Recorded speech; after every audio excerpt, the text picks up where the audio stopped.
বাস্তৱতা নাই, যিবোৰ পৰম্পৰাত শাস্ত্ৰসন্মত দিশ নাই, যিবোৰ পৰম্পৰাত দৰ্শন নাই আৰু যিবোৰ পৰম্পৰাত বিজ্ঞান নাই, এনেকুৱা পৰম্পৰাবিলাক আমি ত্যাগ কৰিব লাগে, এৰিব লাগে। যিবিলাক পৰম্পৰাত আমাৰ বাস্তৱতা আছে, শাস্ত্ৰসন্মত দিশ আছে, দৰ্শন আছে, বিজ্ঞান আছে, সেইটো শাশ্বত পৰম্পৰা।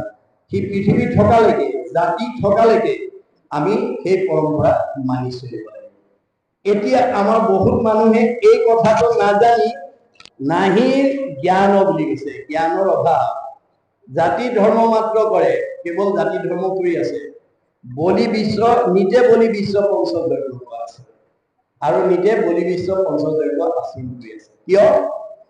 একেবেদে কহন্ত সগুণ নিৰ্গুণ। আমাৰ একেখন বেদতে সগুণ আৰু নিৰ্গুণ দুটা আছে। একেজন ভগৱানে আন্ধাৰো পোহৰ সৃষ্টি কৰিছে, পোহৰো সৃষ্টি কৰিছে, দিনো সৃষ্টি কৰিছে, ৰাতিও সৃষ্টি কৰিছে, ভালো সৃষ্টি কৰিছে, বেয়াও সৃষ্টি কৰিছে, সুখো দুখো। গতিকে ভক্তি মায়া চব দুটা দুটা বস্তু সৃষ্টি কৰিছে।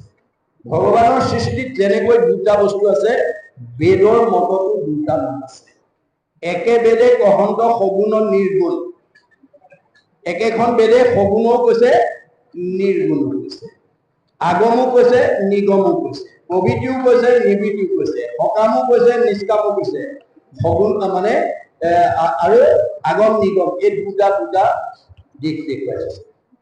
এতিয়া আগম শাস্ত্ৰৰ মতে, আগম মতে, বেদৰ আগম মতে আমাক কৈছে, হে জীৱশ্ৰেষ্ঠ মানুহ, তোমালোক পৃথিৱীলৈ মানুহ নামৰ উপাধি লৈ অহাৰ লগে লগে তোমালোকৰ 5টা ধাৰ লাগি আহিছে আৰু এই 5টা ধাৰ পৰিশোধ কৰিবৰ কাৰণে তোমালোকে প্ৰত্যেকেই 5টা যজ্ঞ কৰিব লাগিব। কি যজ্ঞ? ঋষি যজ্ঞং, দেৱ যজ্ঞং, ভূত যজ্ঞং, স্বৰ্গদা নিঃ যজ্ঞ, পিতৃ যজ্ঞস্য যথা শক্তি নহয়। শক্তি অনুসৰি 5টা যজ্ঞ কৰিব লাগিব, তেতিয়াহে আমি 5টা ঋণৰ পৰা মুক্ত হ'ব পাৰিম। এইটো বেদৰ আগমন। মাধৱদেৱ আৱিৰ্ভাৱ হৈ জগতবাসী ক'লে, হে জীৱশ্ৰেষ্ঠ মানুহ, শাস্ত্ৰৰ আগম মতৰ যিটো 5টা ধাৰ লাগি আহে বুলি কৈছে সঁচা, কিন্তু 5টা ধাৰ পৰিশোধ কৰিবৰ কাৰণে যিটো 5টা যজ্ঞ কৰাৰ কথা কৈছে, সেইটো নকৰিলেও আমি 5টা ঋণৰ পৰা মুক্ত হ'ব পাৰোঁ। তেওঁ নিগম মত দিলে, কি?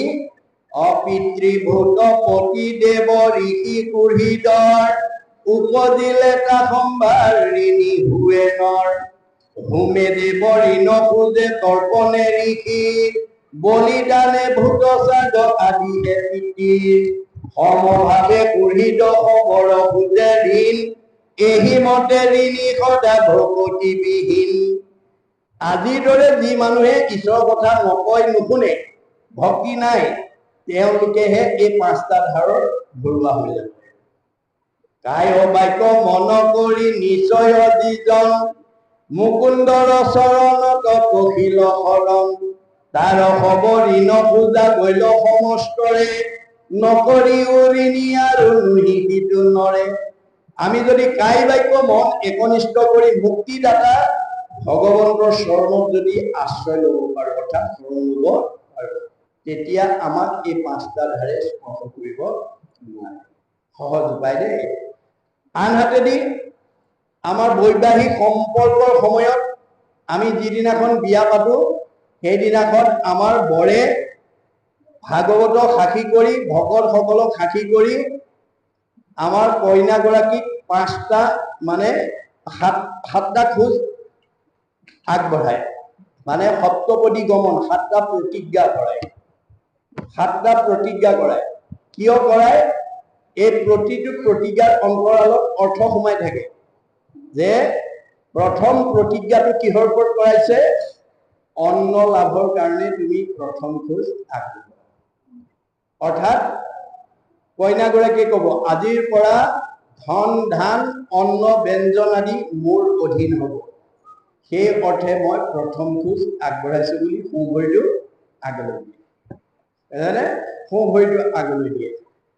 এতিয়া এই 7টা প্ৰতিজ্ঞাৰ ভিতৰত অন্নৰ ওপৰত প্ৰাধান্য কিয় দিলে? যে আমাৰ প্ৰত্যেকখন ঘৰতে ৰাতিপুৱা শুই উঠাৰ পৰা গধূলা শুৱালৈকে কৰ্মবিলাক কৰোঁতে অবাঞ্ছিতে 5টা পাপ লাগে। 5টা পাপ লাগে।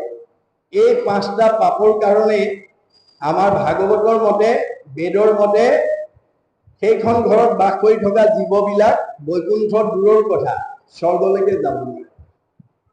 এনে কন্দনি, পেশনি, চুলি, কলসী, মাৰ্জনী, গৃহস্থৰ পঞ্চ হিংসা সিজে ৰাতি দিনি, তাৰ দুখে গৃহবাসী স্বৰ্গক নাযায়, কৃষ্ণ অৰ্থে কৰি কোনো মুকুতি পায়।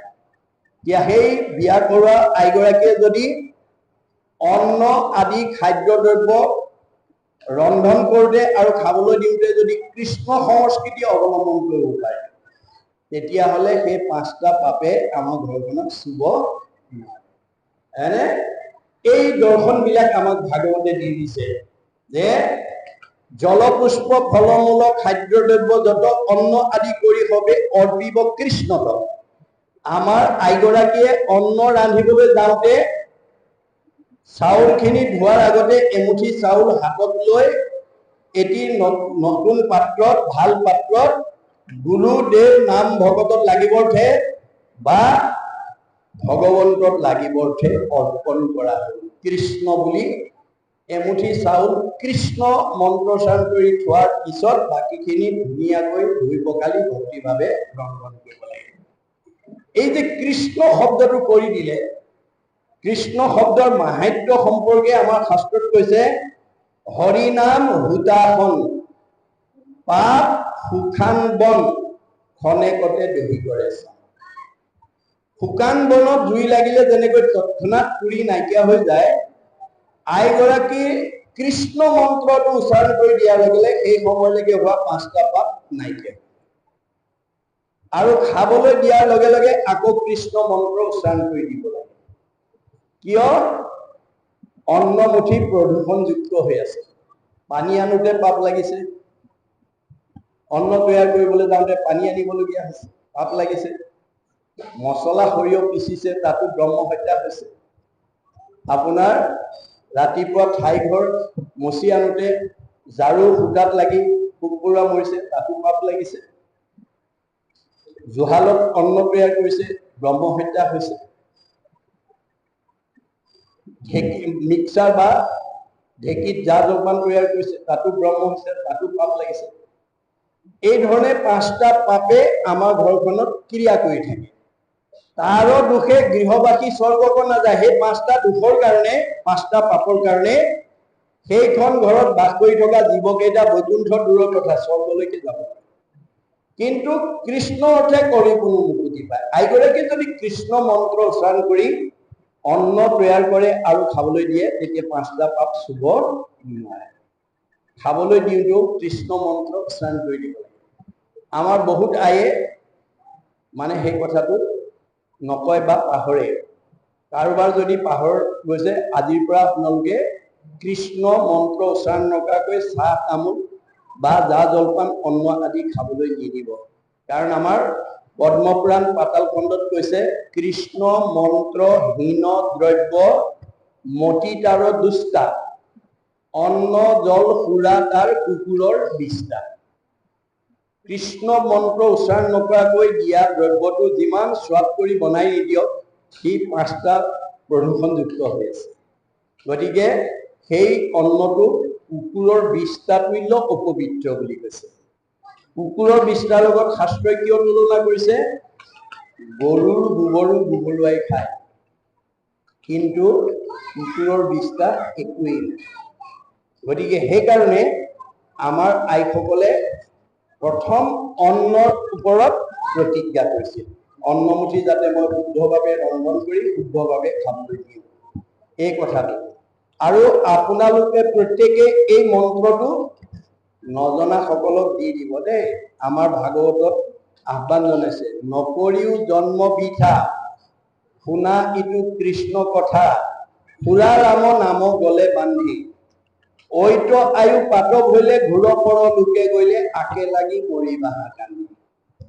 আমাক কৈছে যে তোমালোকে য'তেই যোৱা কৃষ্ণ মন্ত্ৰ এটা দিবলৈ যত্ন কৰিবা, কৃষ্ণ কথা এটা পাতিবলৈ যত্ন কৰিবা।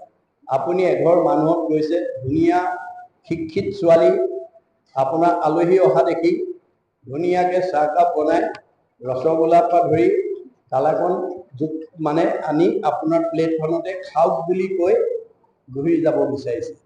তেতিয়া আপুনি মাতি আনি ক'ব, মাজনী এফালে আহাচোন, তুমি বৰ ধুনীয়া চাহকাপ বনাইছে, লিগাৰ বৰ ধুনীয়া হৈছে, লগতে কালাকন দিছা, ৰসগোল্লা দিছা, বহুত ভাল হৈছে। পিছে তুমি আজিৰ পৰা ভকত বৈষ্ণৱ আলহী অতিথি ঘৰৰ পিতৃ মাতৃকে প্ৰমুখ্য কৰি যাকেই যিকোনো বস্তু খাবলৈ দিওঁতে কৃষ্ণ বুলি কৈ দিবা দেই। কৃষ্ণ বুলি নোকোৱা দ্ৰব্যটো অপবিত্ৰ বুলি শাস্ত্ৰত কৈছে। গতিকে কৃষ্ণ মন্ত্ৰ কোৱাৰ লগে লগে এই দ্ৰব্যটো প্ৰদূষণমুক্ত হৈ যায়। তুমি আজিৰ পৰা ভকত বৈষ্ণৱক কৃষ্ণ বুলি কৈ দিবা। শিক্ষিত ছোৱালী কথাটো বুজি পাই গ'ল। পিছদিনাৰ পৰা তাই ভকত বৈষ্ণৱ আলহী অতিথিক মানে বস্তু দিওঁতে কৃষ্ণ বুলি কৈ দিবলৈ ল'লে। তেওঁ যিমান কৃষ্ণক পায় কয়, এইফালে কমিশ্যন পায়। আমাৰ LIC এজেণ্টৰ দৰে কাম কৰিবলৈ কৈছে। LIC এজেণ্টে অংশীদাৰ খুলিবৰ কাৰণে বহুত কথা ক'বলগীয়া হয়।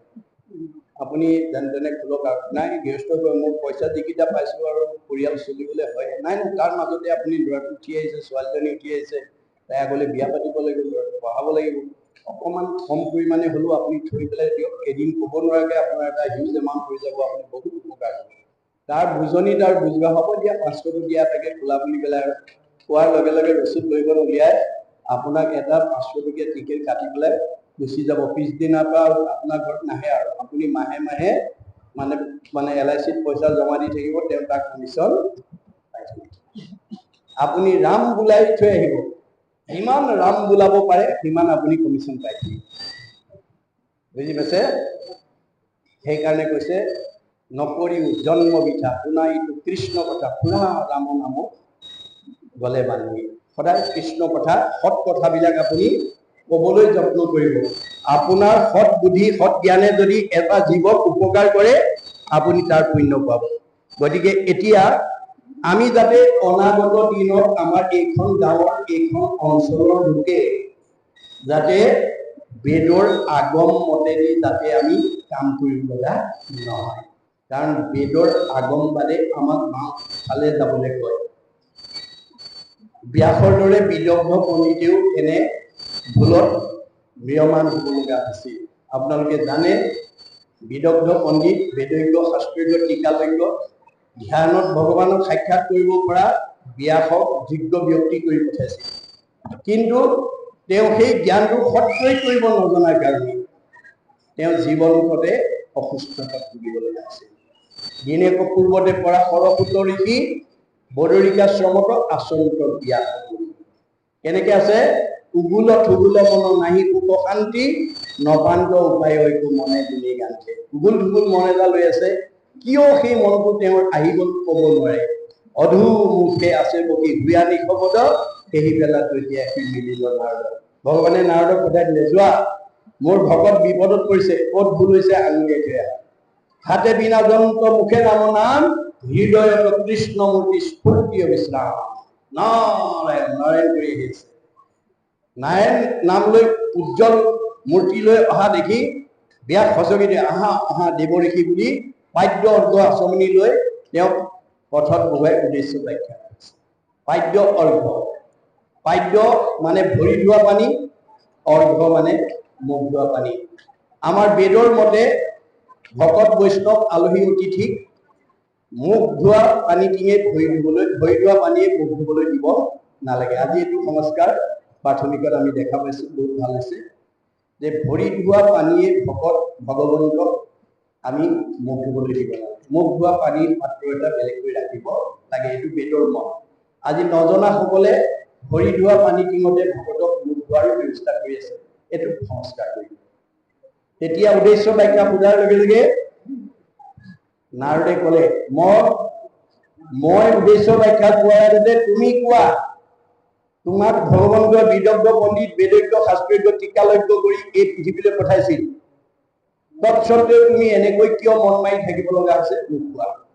তেতিয়া ব্যাসে ক'লে, হে দেৱৰ্ষি, মই নিজে নাজানো মোৰ ক'ত ভুল লাগিল, তুমি অৱতাৰী পুৰুষ হিচাপে মোক আঙুলিয়াই দিয়া। এই ক্ষেত্ৰত ব্যাসে আমালৈ কি এৰিছে? দাস্যত্ব ভাৱ। তেওঁ নিজেও 24 অৱতাৰৰ অন্যতম অৱতাৰ, কিন্তু মান্যতা কাক দিলে? নাৰদক। এই গুণবিশিষ্ট হ'ব লাগে দেই। আমি কেতিয়াও ভাবিব নালাগে মোতকৈ জনা মানুহ নাই, মোতকৈ বিদ্যাৱন্ত নাই, মোতকৈ ধনৱন্ত নাই, মোতকৈ শক্তিশালী নাই, এনেকুৱা যাতে ভুল ধাৰণা আমি ভাবিব লগা নহয়। গতিকে তেওঁ কোৱাৰ লগে লগে নাৰদে আঙুলিয়াই দিছে, কি বুলি? নাৰদ বদতি শুনা মহামুনি ব্যাস, তুমি সে কৰিলা হবে জগতকে নাশ। তুমি জগতবাসীক বিপথে পৰিচালিত কৰিলা। কিয়? নিৰন্তৰে পশুৰ লোৱাইলা তুমি প্ৰাণ, নাহি মন্দ কৰ্ম আদৰি। তুমি মানুহক সদায় পশু বলি দিবলৈ শিকাই দিলা। ইয়াতকৈ আৰু বেয়া কাম দ্বিতীয় নাই। আকস্মিকে লোকক শিকাইলা হিংসা ধৰ্ম, নুবুজিলা তুমিও বেদৰ তত্ত্ব মৰ্ম। তুমি মানুহক হিংসা ধৰ্ম শিকাই দিলা। তুমি যদিও 4 বেদ 14 শাস্ত্ৰ 18 পুৰাণ বিভাগী ৰচনা কৰি জগতৰ লোকলৈ ধৰ্ম জ্ঞান দিলা, তুমি বেদৰ তত্ত্বটোৱে বুজি নাপালা। বেদে কি কৈছিল? যত দেখা ভূত প্ৰাণী সবাহাকে বিষ্ণুমানী, হিংসা এৰি কৰা উপকাৰ। মই চবতে আছো দেই আত্মাৰূপে, পাৰিলে কাৰোবাক উপকাৰ কৰিবা, কাকো হিংসা নকৰিবা। তুমি কিন্তু হিংসা ধৰ্ম শিকাই দিলা। কিন্তু মানুহবিলাকৰ স্বভাৱ কি? স্বভাৱে লম্পট বিষয়ত অনুৰাগ, স্বৰ্গ পাইব বুলি ৰংগে হাত কাটে সংসাৰ। মানুহবিলাক স্বাভাৱিকতে ভোগবাদী, বস্তুবাদী। হাঁহ পাৰ ছাগলী বলি দিলে স্বৰ্গ পাই বুলি ক'লা, চব জপিয়াই পৰি। আজি যদি আপোনালোকে যোৱাকালি মাইক এটা লৈ পেলাই ওচৰৰ গাঁৱে চাই যদি ক'লেগে হেঁতেন যে আমাৰ লনামক গাঁৱৰ ৰাইজে অনুষ্ঠিত কৰা ভাগৱত পাঠ ব্যাখ্যা অনুষ্ঠানত অহাকালিলৈ অংশগ্ৰহণ কৰা সকলো বাপ বৈষ্ণৱ যুৱক যুৱতী আই মাতৃসকলক স্থানীয় MLA পুঁজিৰ পৰা পঠিওৱা 50 লাখ টকা সমবিতৰণ কৰি দিয়া হ'ব। আৰু যুৱকবিলাকলৈ একোটাকৈ স্ক্ৰীন টাচ মোবাইল ফোন উপহাৰ দিয়া হ'ব। এইবুলি যদি আপুনি যুৱক যুৱতীসকলক একোটাকৈ স্ক্ৰীন টাচ মোবাইল ফোন উপহাৰ দিয়া হ'ব, এইবুলি যদি আপোনালোকে ঘোষণা এটা দিলেহেঁতেন, আজি ইয়াত আপোনালোকে ডেকা গাভৰু উঠোৱাবলৈ জেগা দিব নাহিলহেঁতেন। মানুহ স্বাভাৱিকতে ভোগবাদী, বস্তুবাদী। তুমি হাঁহ পাৰ ছাগলী বলি দিলে স্বৰ্গ সুখ পাইছ জপিয়াই কৰি। সিজিল তোমাৰ ঋষি পৰম অন্যায়, নাহি সুস্থ চিত্ত তব এই অভিপ্ৰায়। তুমি যে এই বিদগ্ধ পণ্ডিত হৈ পেলাই তুমি জগতৰ লোকক ভুল পথে পৰিচালিত কৰিলা, সেইকাৰণে তোমাৰ পাপ সিজিল। যদি ব্যাসৰ দৰে বিদগ্ধ পণ্ডিতে সমাজক ভুল পথে পৰিচালিত কৰাৰ কাৰণে যদি পাপ সিদ্ধ হ'ল, লোনামুখ গাঁৱত আপোনালোকক কাৰোবাক বিদ্যাৱন্ত, ধনৱন্ত, জ্ঞানৱন্ত কৰি পঠিয়াইছে, আপুনি যদি উঠি অহা সমাজখনক ভুল পথে পৰিচালিত কৰিছে, পৰম্পৰাকে ধৰ্ম বুলি মানি পেলাই যদি সমাজখনক ভুল পথে পৰিচালিত কৰিছে, আপুনি মই বাচি যাব পাৰিম নেকি? নোৱাৰিম বাপাই সমস্ত।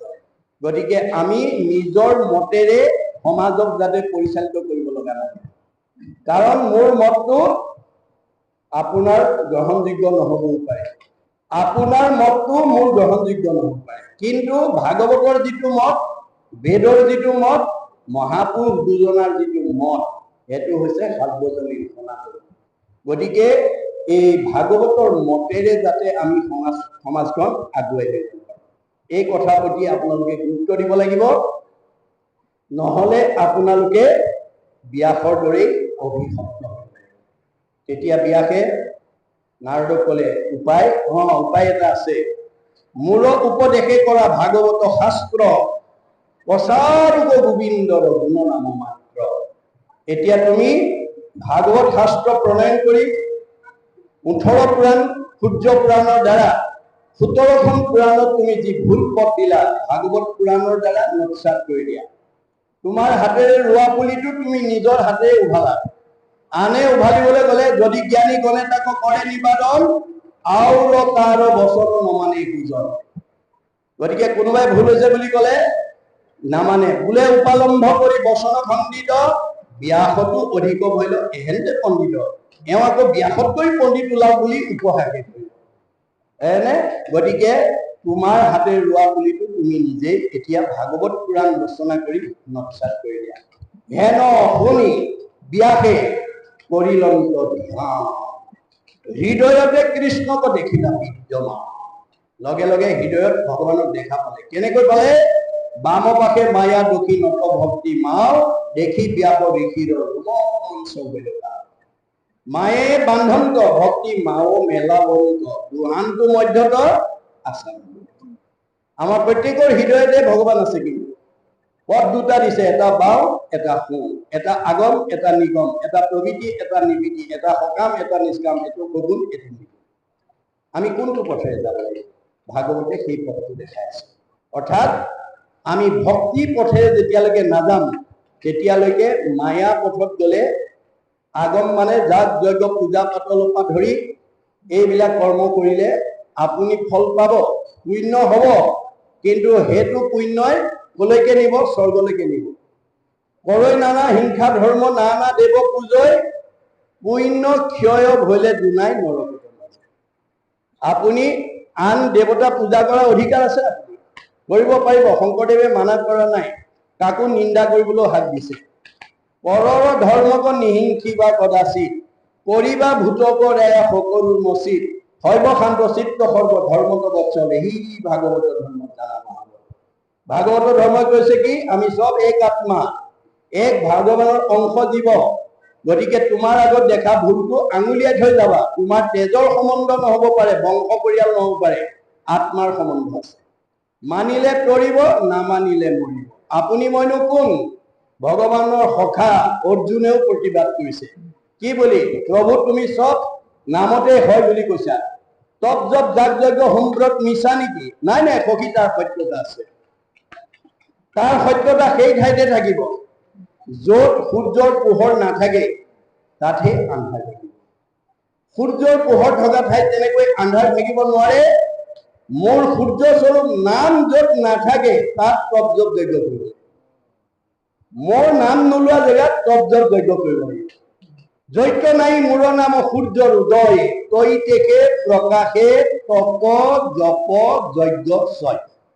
তাত তপ জপ যজ্ঞ কৰিব লাগিব। কিন্তু মোৰ নাম যদি লৈছে ইয়াৰ প্ৰয়োজন নাই।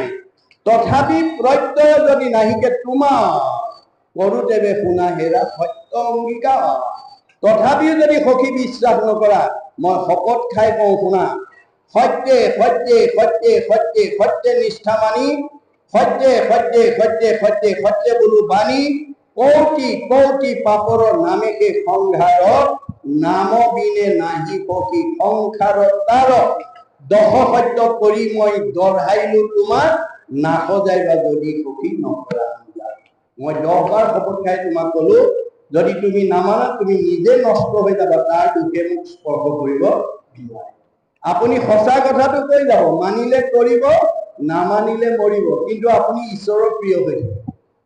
আপুনি দেখিছে কোনোবাই চকুৰ আগতে ভুল কৈছে, মোৰ বংশ নহয়, পৰিয়াল নহয়, মোৰ সমাজৰ মানুহ নহয়, যি কৰে কৰি থাক, এই বুলি যদি আপুনি আঙুলিয়াই নিদিয়াকে নোকোৱাকে যায়, তেতিয়া আপুনি তাৰ শ্বেয়াৰ হোল্ডাৰ হ'ব লাগিব। তাক সম্ভাষণ যিজনে কৰে, আজন্মৰ পুণ্য তেখনে কৰে।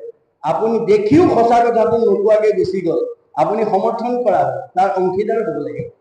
সেইকাৰণে সঁচা কথাটো কৈ যাওক, মানিলে কৰিব, নামানিলে মৰিব। গতিকে আপুনি কোৱাজন ঈশ্বৰৰ প্ৰিয় হৈ, এই দৰ্শনেদি যাতে আমি আগবাঢ়ি যাব পাৰো, তাৰ কাৰণে মহাপুৰুষে আমাক কৈছে। আৰু কি বুলি কৈছে? যে এই 5টা যজ্ঞ, পঞ্চযজ্ঞ, নিজে পঞ্চ বিশ্ব যজ্ঞ আচৰণ কৰিব পাৰে, কিন্তু তেওঁলোকে ঈশ্বৰৰ কথা নুশুনাকে নহব। তাহাৰো শ্ৰোতব্য কথা আছে অসংখ্যাত, হৰি বিমুখৰ হুৱে ব্যৰ্থে আয়ুবা। আপুনি আজি তাৰিখতো জপ যজ্ঞ কৰিব পাৰিব, কিন্তু ঈশ্বৰৰ কথা নুশুনিলে আপুনি কৃতকাৰ্য হ'ব নোৱাৰিব। কাৰণ ভগৱন্তই যুগে যুগে অৱতাৰ ধাৰণ কৰি যুগ ধৰ্ম দেখুৱাই থৈ গৈছে। যদা যদা হি ধৰ্মস্য জ্ঞানী ভৱতি ভাৰত, তদ্বুৎস্থানম অধৰ্মস্য তদাত্মানম সৃজমহম, পৰিত্ৰাণ সাধনা বিনাশয় দুষ্কৃতম, ধৰ্ম সংস্থাপনাৰ্থে সম্ভৱামি যুগে যুগে। হৈ আছে, হৈ থাকিব। ভগৱন্ত পৃথিৱীলৈ প্ৰধানকৈ 4টা ৰূপত আহে। কেতিয়াবা পূৰ্ণ অৱতাৰ হৈ আহে, কেতিয়া অংশ অৱতাৰ, কেতিয়াবা কলা অৱতাৰ, কেতিয়াবা বিভূতি অৱতাৰ। যেতিয়া 100 ভাগৰ 100 মহিমাযুক্ত হৈ আহিব লগা হয় তাক কয় পূৰ্ণ অৱতাৰ। যেতিয়া 4 ভাগৰ 1 অংশ মহিমাযুক্ত হৈ আহিব লগা হয় তাক কয় অংশ অৱতাৰ। যেতিয়া 16 ভাগৰ 1 অংশ মহিমাযুক্ত হৈ আহে তাক কয় কলা অৱতাৰ। আৰু যেতিয়া 100 ভাগৰ 1 অংশ মহিমাযুক্ত হৈ আহে তাক কয় বিভূতি অৱতাৰ। এতিয়া ভগৱন্তই অপপ্ৰঞ্চে প্ৰপঞ্চে অৱতৰণং অৱতাৰ বুলি কৈছে যে বৈকুণ্ঠৰ পৰা এই মায়াময় সংসাৰলৈ নামি অহা অৱস্থাটোৱে হ'ল অৱতাৰ। এতিয়া এই মায়াময় সংসাৰলৈ তেওঁ কোনটো ৰূপত আহিব পৃথিৱীৰ অৱস্থাৰ ওপৰত নিৰ্ভৰ কৰিব। দাপৰ যুগত পূৰ্ণ অৱতাৰ হৈ তেওঁ আহি পেলাই মানে যুগ ধৰ্ম দিছে। সত্য যুগত হৰি অৱতাৰ হৈ যুগ ধৰ্ম দিছে। হেৰা জীৱশ্ৰেষ্ঠ মানুহ, তোমালোক সকলোৱে হৰিক ধ্যান কৰি পেলাই এই মায়াময় সংসাৰৰ পৰা উদ্ধাৰ হ'ব পাৰিবা। সত্য যুগত হৰি অৱতাৰ হৈ সকলো মানুহক ধ্যান কৰিবলৈ কৈছিল। সেইকাৰণে সত্য যুগৰ সকলো মানুহে ধ্যান কৰিছিল।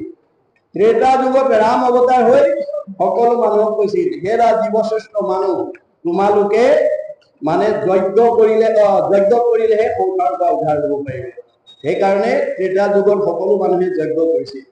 দাপৰ যুগত কৃষ্ণ অৱতাৰ হৈ সকলো মানুহকে কৈছিল, তোমালোকে পূজা কৰিলেহে সংসাৰৰ পৰা উদ্ধাৰ হ'ব পাৰিব। আৰু সেইজন কৃষ্ণ ত্ৰিভুৱন বন্দন দেৱকী নন্দন জু হৰি মাৰল কংস জগজন কাৰণ দেৱ নাৰায়ণ শংকৰ তাকি। কৃষ্ণই শংকৰূপে আহি জগতবাসীক কৈছে দেই, অসমবাসী বা ভাৰতবাসী নহয়, জগতবাসীক কৈছে উবা নৰলোক হৰি বুলি। গোটেই জগতক আহ্বান জনাই কৈছে যে তোমালোকে কলি যুগৰ মানুহ হিচাপে ভগৱন্তৰ নাম ললেহে কৰিব পাৰিবা, আন ধৰ্ম ললে নহব। কিয়? আন ধৰ্ম কৃষ্ণৰ লগত গুচি গৈছে বুলি কৈছে। আন ধৰ্ম কৃষ্ণৰ লগতে গুচি গৈলা, এক স্থান হুয়া হৰি নাম মাত্ৰ ৰৈলা, এতে কেহে নামত সমস্ত পুণ্য পায়, জানিয়া যতনে পুৰা হৰি গুণ গায়। নামে তপ নামে জপ নামে যুগ ধ্যান, নামে দান নামে পুণ্য কোটি তীৰ্থ স্নান। নামে ধন জন বন্ধু নামে পিতা মাতা, নামে নিজ সুহৃদ নামে সেই গতি দাতা। ইহ কৰ লোকে নাম বিনে গতি না, চাৰিও বেদৰ ইহে মুখ্য অভিপ্ৰায়। 4 বেদে নামকে প্ৰাধান্য দিছে। ব্ৰহ্মা সৃষ্টিকৰ্তা ব্ৰহ্মাই 4খন বেদ আনি 3বাৰ প্ৰমাণ কৰিছে। 4 বেদক ব্ৰহ্মাই আনি বিচাৰিলা 3 প্ৰমাণী, এহি মানে মাত্ৰ কৰিলা সাৰ, হৰি কীৰ্তনেকে তৰে সংসাৰ। 4 বেদৰ ৰামায়ণ পুৰাণ ভাৰত, হৰিকেহে কয় মাত্ৰ সমস্ত শাস্ত্ৰ। শ্ৰুতি স্মৃতি পুৰাণেষু ৰাম নাম ইদম স্মৃতম, নাপ পৰতং পুণ্যম ত্ৰিশু লোকেষু বিদ্যতে। 3 তলৈকত আৰু ৰাম নামৰ বিনা গত্যন্তৰ নাই। জপত সৰ্ব বেদাংশ সৰ্ব মন্ত্ৰাংশ পাৰ্বতী, তস্মা কৌটি গুণম পুণ্যম ৰাম নাম এব লভ্যতে। হে ৰাম হে পাৰ্বতী, তপ জপ যাগ যজ্ঞ হোম ব্ৰত কৰাতকৈ এবাৰ ভগৱন্তৰ নাম লবলৈ যত্ন কৰা, শতকোটি তীৰ্থ আৰু যজ্ঞৰ ফল ঠাউতে পাবা। এই সহজ, এই সাৰ্বজনীন, এই সনাতন ধৰ্ম মহাপুৰুষে আমাক দি থৈ গৈছে। হেন জানি নামৰ চৰণ চাপি ধৰা, গৃহতে থাকি সুখে সংসাৰ কৰা। এতিয়া বৈদিক যুগৰ দৰে বৃদ্ধ বয়সত ৰজা ৰাণী, আমাৰ পিতৃ মাতৃ ঘৰ দুৱাৰ এৰি ল'ৰা তিৰোতা এৰি অৰণ্যত গৈ গছৰ তলত নিৰিবিলি স্থানত বদৰিকাশ্ৰমত গৈ যুগ যুগ নিৰ্গুণ নিৰাকাৰ ব্ৰহ্মক আমি এতিয়া ধ্যান কৰিব নালাগে। আমাৰ কলি যুগৰ মানুহে ভগৱানে দিয়া ধন ধান টকা পইচা গাড়ী মটৰ পকা ঘৰ দুৱাৰ মাজতে থাকি পদুম ফুলৰ দৰে আমাক বাস কৰিবলৈ কৈছে।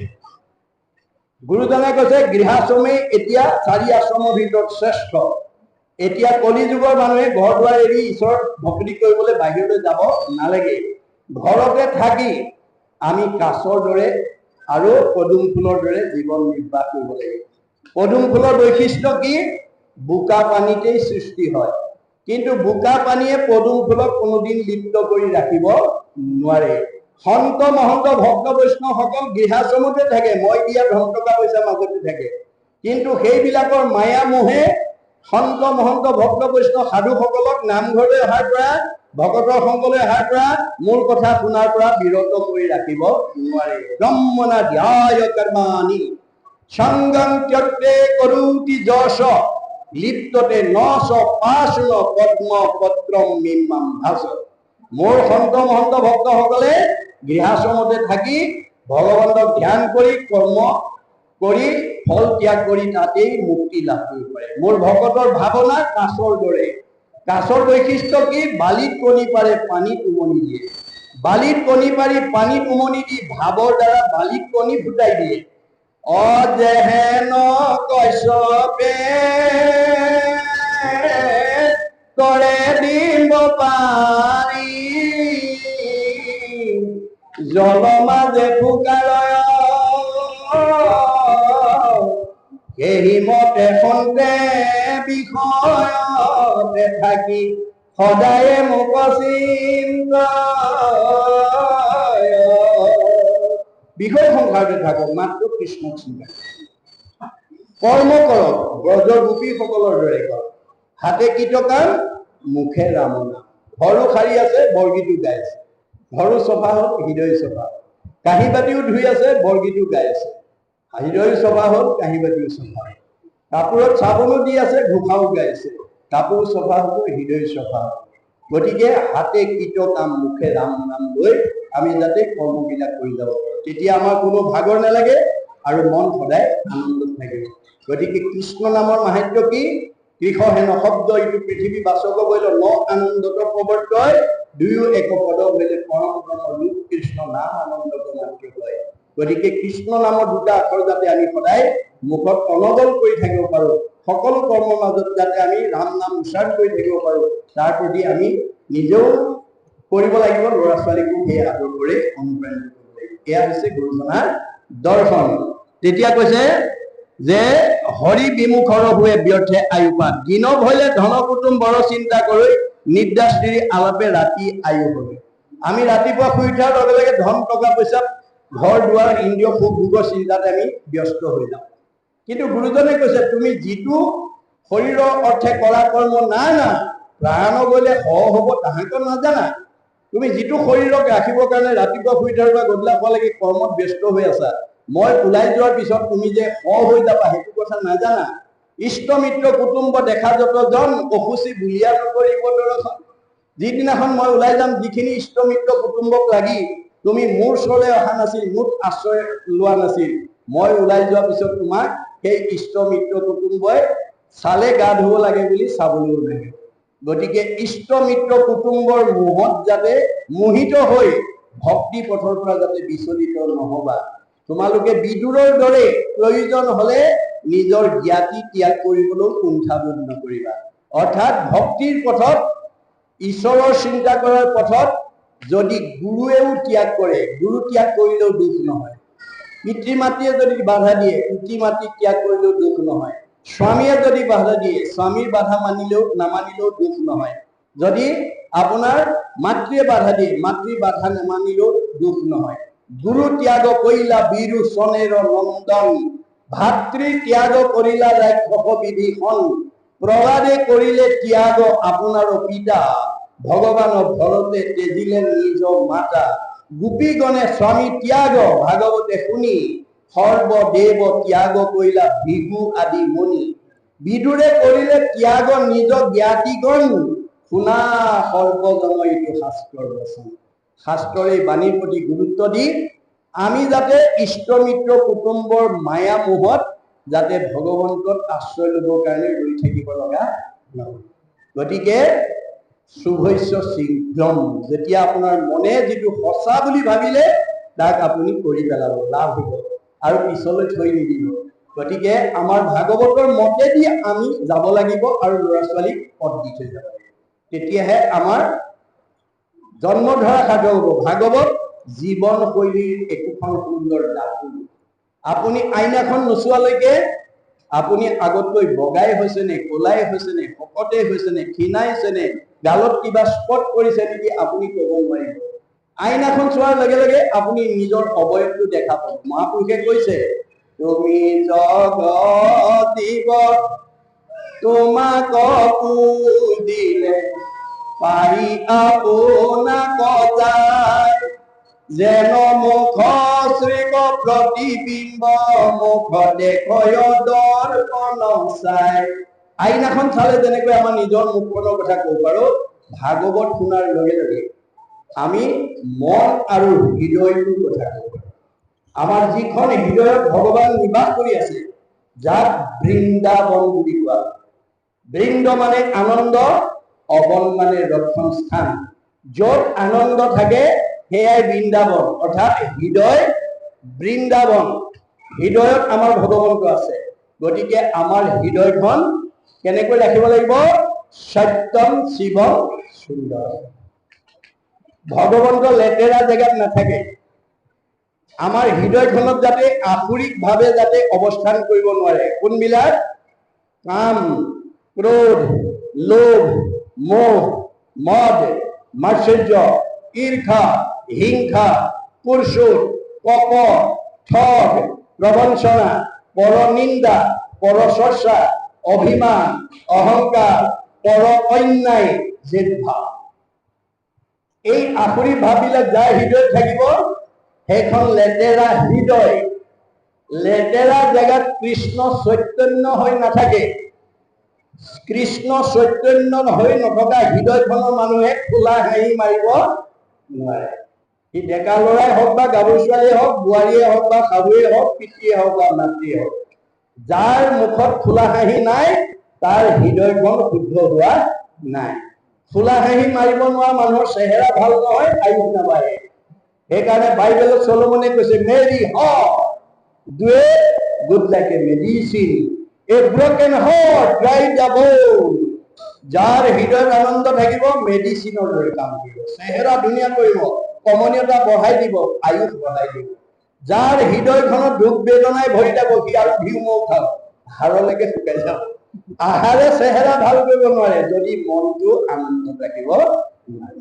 যে মনটো আনন্দত ৰাখিব ল'লে আমি ভগৱন্তৰ গুণনাম গাব লাগিব, ক'ব লাগিব, শুনিব লাগিব। মূৰ শুনিৰ মল কথা কহন্ত শুনন্ত, মুত মন দিয়া হবে তাপ এৰাবন্ত। নাই আন দেৱক চিত্ত নেদেৱন্ত, আন দেৱতাত যাতে মনোযোগ নিদিবা। গতিকে পৰম আনন্দ আহি মনত মিলয় দেৱে তাকৰ আৰু তিনিটা পেনিছ লয়। তেতিয়া আৰু তিনিটা তাপ আমাৰ ওচৰলৈ আহিব নোৱাৰে। ভগৱন্তৰ তিনিটা তাপত আমি কম বেছি পৰিমাণে চবেই ভুক্তভোগী হৈ আছো। কি কি তাপ? আদি ভৌতিক তাপ, আদি দৈবিক তাপ, আদি আধ্যাত্মিক তাপ। কাক কি তাপে প্ৰিয় আছে আপোনালোক ভুক্তভোগী সকলেহে জানে। বেদে তাপ তিনিটা সংজ্ঞা দিছে। কি বুলি? আমাৰ আদি ভৌতিক তাপটোৱে আমাৰ দেহ আৰু মনত কেনেকৈ প্ৰতিক্ৰিয়া কৰে? বেদত কৈছে মৃগ, পক্ষী, মনুষ্য, গৈ, সৰীসৃপা, বৈশ্য, ৰাক্ষস, নিৰ্ণল জন্যতি আদি ভৌতিক। অৰ্থাৎ মৃগ, পক্ষী, সৰীসৃপ প্ৰাণী, সাপ, বেং, কুঞ্জেলেকা, ভূত, প্ৰেত, পিশাচ, মানুহ, ভগৱন্তৰ সৃষ্টি পঞ্চভৌতিক প্ৰাণীৰ দ্বাৰা আমাৰ এই পঞ্চভৌতিক দেহলৈ যি দুখ নামি আহে, কেতিয়াবা কাৰোবাক হঠাতে কুকুৰে কামুৰে, কাৰোবাক মেকুৰীয়ে আঁচুৰে, কাৰোবাক বিচাই ডাকে, কাৰোবাক কুঞ্জেলেকাই কামুৰে, কাৰোবাক সৰ্পই দংশন কৰে, কাৰোবাক আকৌ মানুহেই মানুহক মাৰি আঘাতপ্ৰাপ্ত কৰে। এই ধৰণে পঞ্চভৌতিক প্ৰাণীৰ দ্বাৰা পঞ্চভৌতিক দেহলৈ যিবোৰ দুখ কষ্ট নামি আহে এইটো কৈছে আদি ভৌতিক তাপ। আদি দৈবিক তাপ কেনেকৈ আহে? কোনেও নভবাকৈ হঠাতে আমাৰ জীৱনলৈ যি দুখ কষ্ট নামি আহে সেইটো কৈছে আদি দৈবিক তাপ। ই কেনেকৈ আহে? বেদত কৈছে শীত উষ্ণ বাতবৈশ্যাম্বু বিদ্যুতাদি সমুদ্ৰম তাপদি জগৰ নিৰ্ণম জন্যতে আদি দৈবিক। অতিপাত ঠাণ্ডা, অতিপাত গৰম, বতাহ ধুমুহা, বিজুলী ঢেৰেকণি, বানপানী, ভূমিকম্প, আকস্মিক দুৰ্ঘটনা, বজ্ৰপাত আদিৰ দ্বাৰা কোনেও নভবাকৈ হঠাতে আমাৰ জীৱনলৈ যিবোৰ দুখ নামি আহে সেইবিলাকক কৈছে আদি দৈবিক তাপ। আধ্যাত্মিক তাপক দুটা ভাগত বিভক্ত কৰিছে, শাৰীৰিক আৰু মানসিক। আপোনাৰ শৰীৰত যদি অৰ্শ, গুল্ম, পিত্ৰ, কেঁচুমূৰীয়া, মূৰৰ বিষ, পেটৰ বিষ, দাঁতৰ বিষ, কঁকাল বিষ, ভৰি বিষ, কাৰ কি আছে? আপোনালোকৰ শৰীৰত যদি কিবা ৰোগ ব্যাধি হৈ থাকে, তেওঁ যিমান ধন ধান টকা পইচা গাড়ী মটৰ মাজতে নাথাকক কিংবা তাৰ মনত কেতিয়াও সুখ নাই। বেমাৰ শৰীৰত বেমাৰ থকা মানুহ কেতিয়াও সুখী হ'ব নোৱাৰে। এইটো আধ্যাত্মিকৰ মানসিকতা। আৰু আধ্যাত্মিকৰ যিটো মানসিকতা 6টা প্ৰকাৰে আহে: ক্ষুধা, তৃষ্ণা, জৰা, মৃত্যু, শোক, মোহ। ভোকৰ সময়ত যদি এমুঠি খাব নাপায়, শৰীৰে কষ্ট পাব। পিয়াহত এগিলাচ পানী খাব নাপালে শৰীৰে কষ্ট পাব। জৰা, এটা সময়ত আপোনাৰ কিচকিচিয়া চুলি, এমাইললৈকে দেখে, ৰিং মাৰিলে শুনে, কমনীয় দেহা, টান টান বস্তু চুবাই, যাওঁ বুলিলে যায়, খাওঁ বুলিলে খায়। এতিয়া কালৰ অতৰ্কিত গতিত কিচকিচিয়া চুলি মৰাপাতৰ দৰে বগা হ'বলৈ ধৰিলে। দৃষ্টিশক্তি কমি যাব, শ্ৰৱণ শক্তি কমি যাব, কমনীয় দেহাটো সুতুৰা সুতুৰ পৰিব, টান টান বস্তু চুবোৱা দাঁতকেইটা সুলকি পৰিব, আৰু যাওঁ বুলিলে যাওঁ, খাওঁ বুলিলে খাওঁ বোলা দেহা মুখৰ আগত জীয়াৰী বোৱাৰী পুতেকে এমুঠি নিদিলে খাবলৈ নোপোৱা। সেই সময়ত পূৰ্ব স্মৃতি ৰোমন্থন কৰি, এদিন মই এনেকে খাইছিলো, এনেকে গৈছিলো, এনেকে আছিলো, আজি এই অৱস্থা, এই বুলি পূৰ্ব স্মৃতি ৰোমন্থন কৰি মনলৈ যিটো বেদনা নামি আহে, সেইটো কৈছে আধ্যাত্মিকৰ মানসিক তাপ। কেতিয়াবা আমাৰ আত্মীয় স্বজন মৰিলে আমি দুখ পাওঁ, আমাৰ ভাল পোৱা বস্তু হৰণ ভগন হলে দুখ পাওঁ, আৰু মৃত্যুৰ প্ৰতি আমি সকলোৱে প্ৰশ্নমান হৈ থাকোঁ। এই 3টা তাপে আমাৰ প্ৰত্যেককে তাপগ্ৰস্ত কৰি ৰাখে। কিন্তু আজিৰ দৰে যদি আমি ভগৱন্তৰ গুণ নাম লৈ আমি আনন্দত ৰাখিব পাৰো, তেতিয়া 3টা তাপ আমাৰ ওচৰলৈ আহিব নোৱাৰে। এই কথা আমাক ভাগৱতে কৈছে। এই আদৰ্শৰে যাতে আমি উঠি অহা প্ৰজন্মক আমি আগবঢ়াই নিব পাৰো, তাৰ প্ৰতি আপোনালোক সচেতন সকলে গুৰুত্ব দিব লাগিব। তাৰপিছত কৈছে, মিছা বিষয়ক মাত্ৰ কৰে অভিলাষ, সিহেতু নেদেখৈ নৰে আপোন বিনাশ। এতিয়া আমাৰ সমাজত বিনাশী সম্পদৰ মায়া মোহত থকা মানুহৰ সংখ্যা বেছি, আৰু সদায় জীয়াই থাকিম বুলি ভবা মানুহৰ সংখ্যা বেছি। যিবিলাক মানুহে সদায় জীয়াই থাকিম বুলি ভাবে, সি আনক দুখ দিবলৈ, আনক আঘাত দিবলৈ, আনক অন্যায় কৰিবলৈ, আনক ঠগিবলৈ, আনৰ সীমা ঠেলিবলৈ ভয় নকৰে। আমাৰ বহুত মানুহে আনক দুখ কষ্ট দি ঠগ প্ৰবঞ্চনা কৰি আনৰ সীমাটো ঠেলি নিজৰ ফালে অকমান বঢ়াই লৈ ধনী হোৱাৰ প্ৰয়াস কৰে। ভগৱানে কৈছে, তুমি কাক দুখ দিছা, কাক আঘাত দিছা, কাক অন্যায় কৰিছা, কাক ঠগিছা, কাৰ সীমা ঠেলিছা, চবতে দেখোন ময়ে আছো। মোকে দুখ দিবা, মোকে আঘাত দিবা, মোকে অন্যায় কৰিবা, মোকে ঠগিবা, মোৰে সীমা ঠেলিবা, আকৌ মই তোমাক ভালকে ৰাখিব লাগে। ভাগৱত শুনি এই বেয়াবিলাক এৰিবলৈ যত্ন কৰা। বেয়া নেৰা পৰ্যন্ত মোৰ পৰা কেতিয়াও ভাল ফল তোমালোকে লাভ কৰিব নোৱাৰিবা। এয়া হৈছে ভাগৱত। গতিকে আমি কাৰোবাক দুখ কষ্ট দি আমি যাতে নিজে সুখী হ'ব বিচাৰিব নালাগে। আনক দুখ দি নিজে সুখী হ'বলৈ বিচৰা মানুহৰ সংখ্যা এতিয়াও বাঢ়ি আছে। গতিকে আপোনালোকৰ কাৰোবাৰ যদি সেইটো স্বভাৱ আছে, এৰিব। ডক্টৰ সৰ্বপল্লী ৰাধাকৃষ্ণনে কৈছে, we need not cut down the tree to gather the fruit. এজোপা গছৰ ফলকেইটা পাবৰ কাৰণে গছজোপা গুৰিটো কাটিব নালাগে। In order to perfect human society, it is not necessary for us to destroy the family organization. আপুনি এখন সমাজ গঢ়িবলৈ গৈ, এটা পৰিয়াল নিজৰ সুখী কৰিবলৈ গৈ আনক যাতে দুখ দিব লগা নহয়। এতিয়া আনক দুখ দিব পাৰিব, আপোনাৰ পাপ হ'ব, পাপ আয়ো পৰবীৰম, আৰু তেতিয়া আপোনাৰ জীৱনলৈ দুখ কষ্ট নামি আহিব। গতিকে এই আদৰ্শ আমি যাতে ভাগৱতৰ পৰা বুটলি ল'ব পাৰো, আৰু উঠি অহা প্ৰজন্মক যাতে আমি এই আদৰ্শৰে আগুৱাই নিব পাৰো, তাৰ কাৰণে যদি আপোনালোকে এটা খোজ দিয়ে, এটা কৰ্ম কৰে, তাৰ পুণ্যৰ মাত্ৰা কিমান? অৰ্জুনক কৈছে, কৰ্মাণি অধিকাৰ অস্তি। অৰ্জুন, তোমাক মই কামৰ অধিকাৰহে দিছো, মা ফলৰ কদাচু। মোৰ পৰা কেতিয়াও তুমি ফল নিবিচাৰিবা। অৰ্জুনে প্ৰতিবাদ কৰিছে, মই যদি তোমাৰ পৰা ফলেই বিচাৰিব নালাগে, তোমাক আৰাধনা কৰা মোৰ প্ৰয়োজনেই বা কি? তেতিয়া কৃষ্ণই হাঁহি মাৰি উত্তৰ দিছিলে। কৃষ্ণই বোলে, শুনা তাৰ হেতু মহাবল, নুখুজিলে ঈশ্বৰে আপুনি দেন্ত হল। হে অৰ্জুন, তুমি মোৰ পৰা কোনো ফল বিচাৰিব নালাগে, মই নুখুজাকে তোমাক দিম। নুখোজাকে দিয়া নুখোজাকে দি প্ৰমাণ যেন আতি শিশু চোৱা ভক্ষ্য নোখোজয় তথাপিতো স্নেহে থাকি মাতৃস্তনদে। এটা কেঁচুৱাই গাখীৰ নিবিচাৰিলে বুলি মাকে দিনটো বিচনাত পেলাই থৈ কামতে আবদ্ধ হৈ নাথাকে। কৰ্মৰ মাজৰ পৰাই এগৰাকী মাতৃয়ে নিজৰ পুত্ৰ স্নেহত আপ্লুত হৈ যেনেকৈ যথা সময়ত স্তনদান দিয়ে, ময়ো ভক্তক যথা কৰ্ম তথা ফল দিমেই, তুমি ফল বিচাৰিব নালাগে। মাত্ৰ তুমি কৰ্মটো নিৰ্বাচন কৰিবলৈ শিকিবা। বোলে কৰ্ম কি? বেদে যাক বিহি আছে তাকে বোলে কৰ্ম। বেদ বিহিত কৰ্ম কৰিবা। বেদে কি বিহিছে? ঈশ্বৰৰ অৰ্থে যিটো কৰে তাকে বোলে কৰ্ম। এইটো আজি আমাৰ লোনামক প্ৰাথমিক শাখাই এইটো বেদবিহিত কৰ্ম কৰিলে, ঈশ্বৰৰ কৰ্ম কৰিলে। ইমানবিলাক আত্মাক আজি মাতি আনি ঈশ্বৰৰ কথা শুনি জন্ম জন্মান্তৰ কাৰণে পুণ্য অৰ্জনৰ কাৰণে উপকাৰ কৰিলে। আৰু মাইক্ৰফোন ব্যৱহাৰ কৰি ভাগৱতৰ প্ৰতিশব্দ বহুত দূৰলৈকে পঠাই দিলে। মাইক্ৰফোন ব্যৱহাৰ নকৰাকেও আজি অনুষ্ঠান পাতিব পাৰিলেহেঁতেন, তেতিয়া কিন্তু নামঘৰৰ ভিতৰত থকা সকলেহে শুনিলে। এতিয়া মাইক্ৰফোনেদি যিমান দূৰলৈকে ভাগৱতৰ প্ৰতিধ্বনি কৈছে, একজনে যদি নাম ওচৰলৈ শুনে মানে পাপ ভবাল কৰে।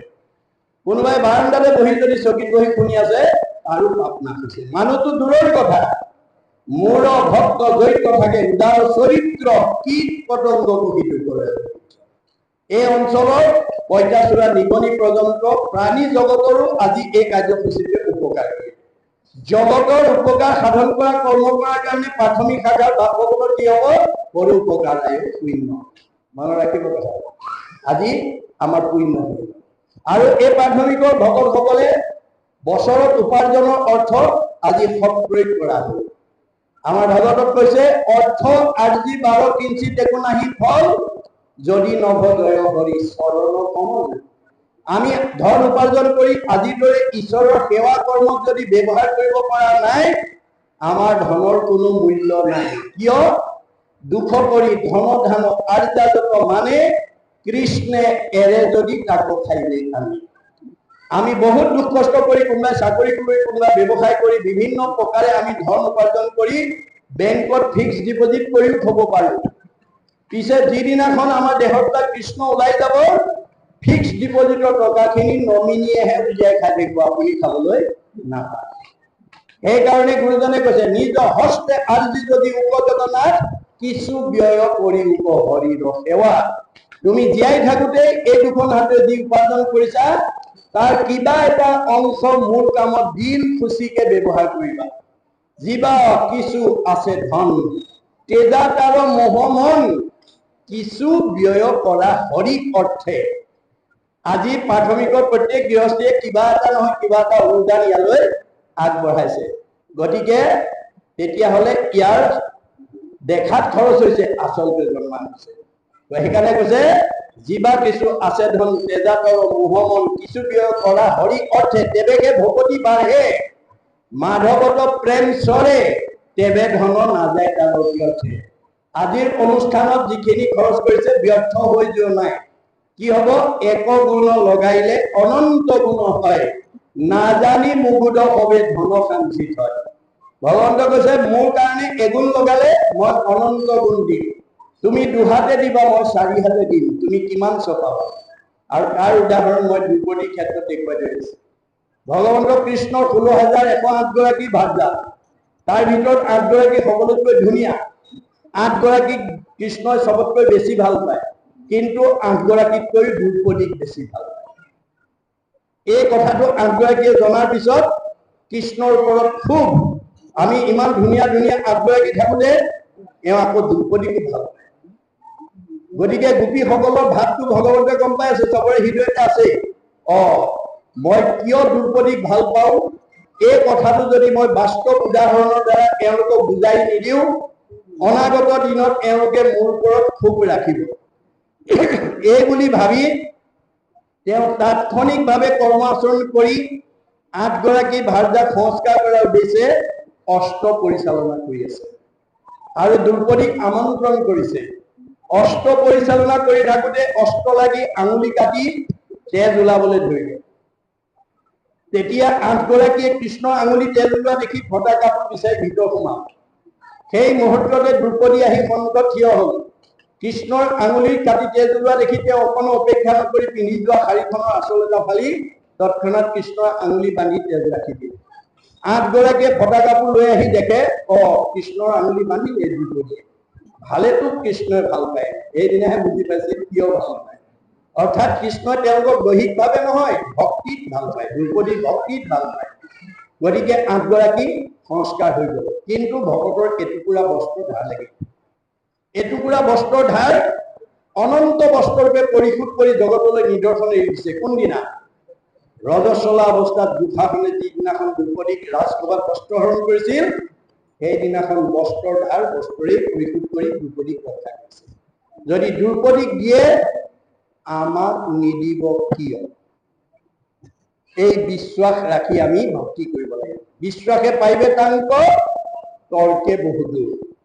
মহাত্মা গান্ধীয়ে কৈছে, religious beliefs are based on faith.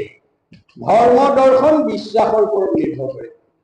Religion is not really what is grasped by brain but by heart. ধৰ্ম দৰ্শন মগজে ঢুকি পোৱা বস্তু নহয়, কাৰোবাক দেখুৱাই দিব পৰা বস্তু নহয়, ই অন্তৰৰ উপলব্ধিৰ বস্তু। গতিকে উপলব্ধিয়ে আমাৰ জীৱনলৈ সংস্কাৰ নমাই আনে। ভাগৱতৰ প্ৰতিটো কথা আমি উপলব্ধি কৰিব লাগিব। ভাগৱতে কেৱল আমাৰ জীৱনশৈলীৰ কথা কৈ আছে।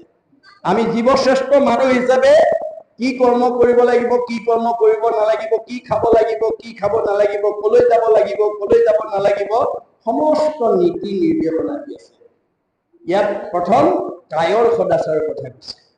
ভাগৱতে প্ৰথম কায়ৰ সদাচাৰৰ কথা কৈছে। অৰ্থাৎ 4 মুঠি জীৱৰ ভিতৰত আমাৰ মানুহৰ কায়টোৱেই শ্ৰেষ্ঠ। অসংখ্যাত জীৱ আছে, সংখ্যাৰ ভিতৰে মনুষ্যকে ভজে আনে ভজিতে নপাৰে। গতিকে মানুহৰ বাদে এনেধৰণে সংঘবদ্ধভাৱে ঈশ্বৰক ভজিব পৰা শক্তি মানুহৰ বাদে আনৰ নাই। গতিকে আমাৰ এই কায়টো কি কাৰণে দিছে? পৰোপকাৰায় ইদং শৰীৰম। আমাৰ এই শৰীৰটোৱে যাতে পৰোপকাৰ কৰ্মবিলাকত আমি অকণমান লগাব পাৰোঁ। গাঁৱৰ কোনোবা এজন মানুহ বিপদত পৰিছে, মানুহ মৰিছে, কিবা এটা হৈছে, আপুনি অকণমান গৈ সহায় সহযোগ কৰি দিয়ক। তেতিয়াহ'লে আপোনাৰ প্ৰতিটো খোজৰ মূল্য হ'ব পদে পদে অশ্বমেধ ফলং প্ৰাপ্তি নিত্যৈশ্বৰ। আনৰ সহায়ৰ কাৰণে যদি আপুনি আনৰ উপকাৰৰ কাৰণে যদি আপুনি এটা খোজ দিব পাৰে, প্ৰতিটো খোজৰ মূল্য হ'ব এটা অশ্বমেধ যজ্ঞ। বাক্যৰ মানে আমি প্ৰয়োগ কৰিব লাগিব। সদাচাৰ মানে সত্য, প্ৰিয়, হিত। এই বিষয়ে মই অলপ আগত কৈ গৈছোঁ।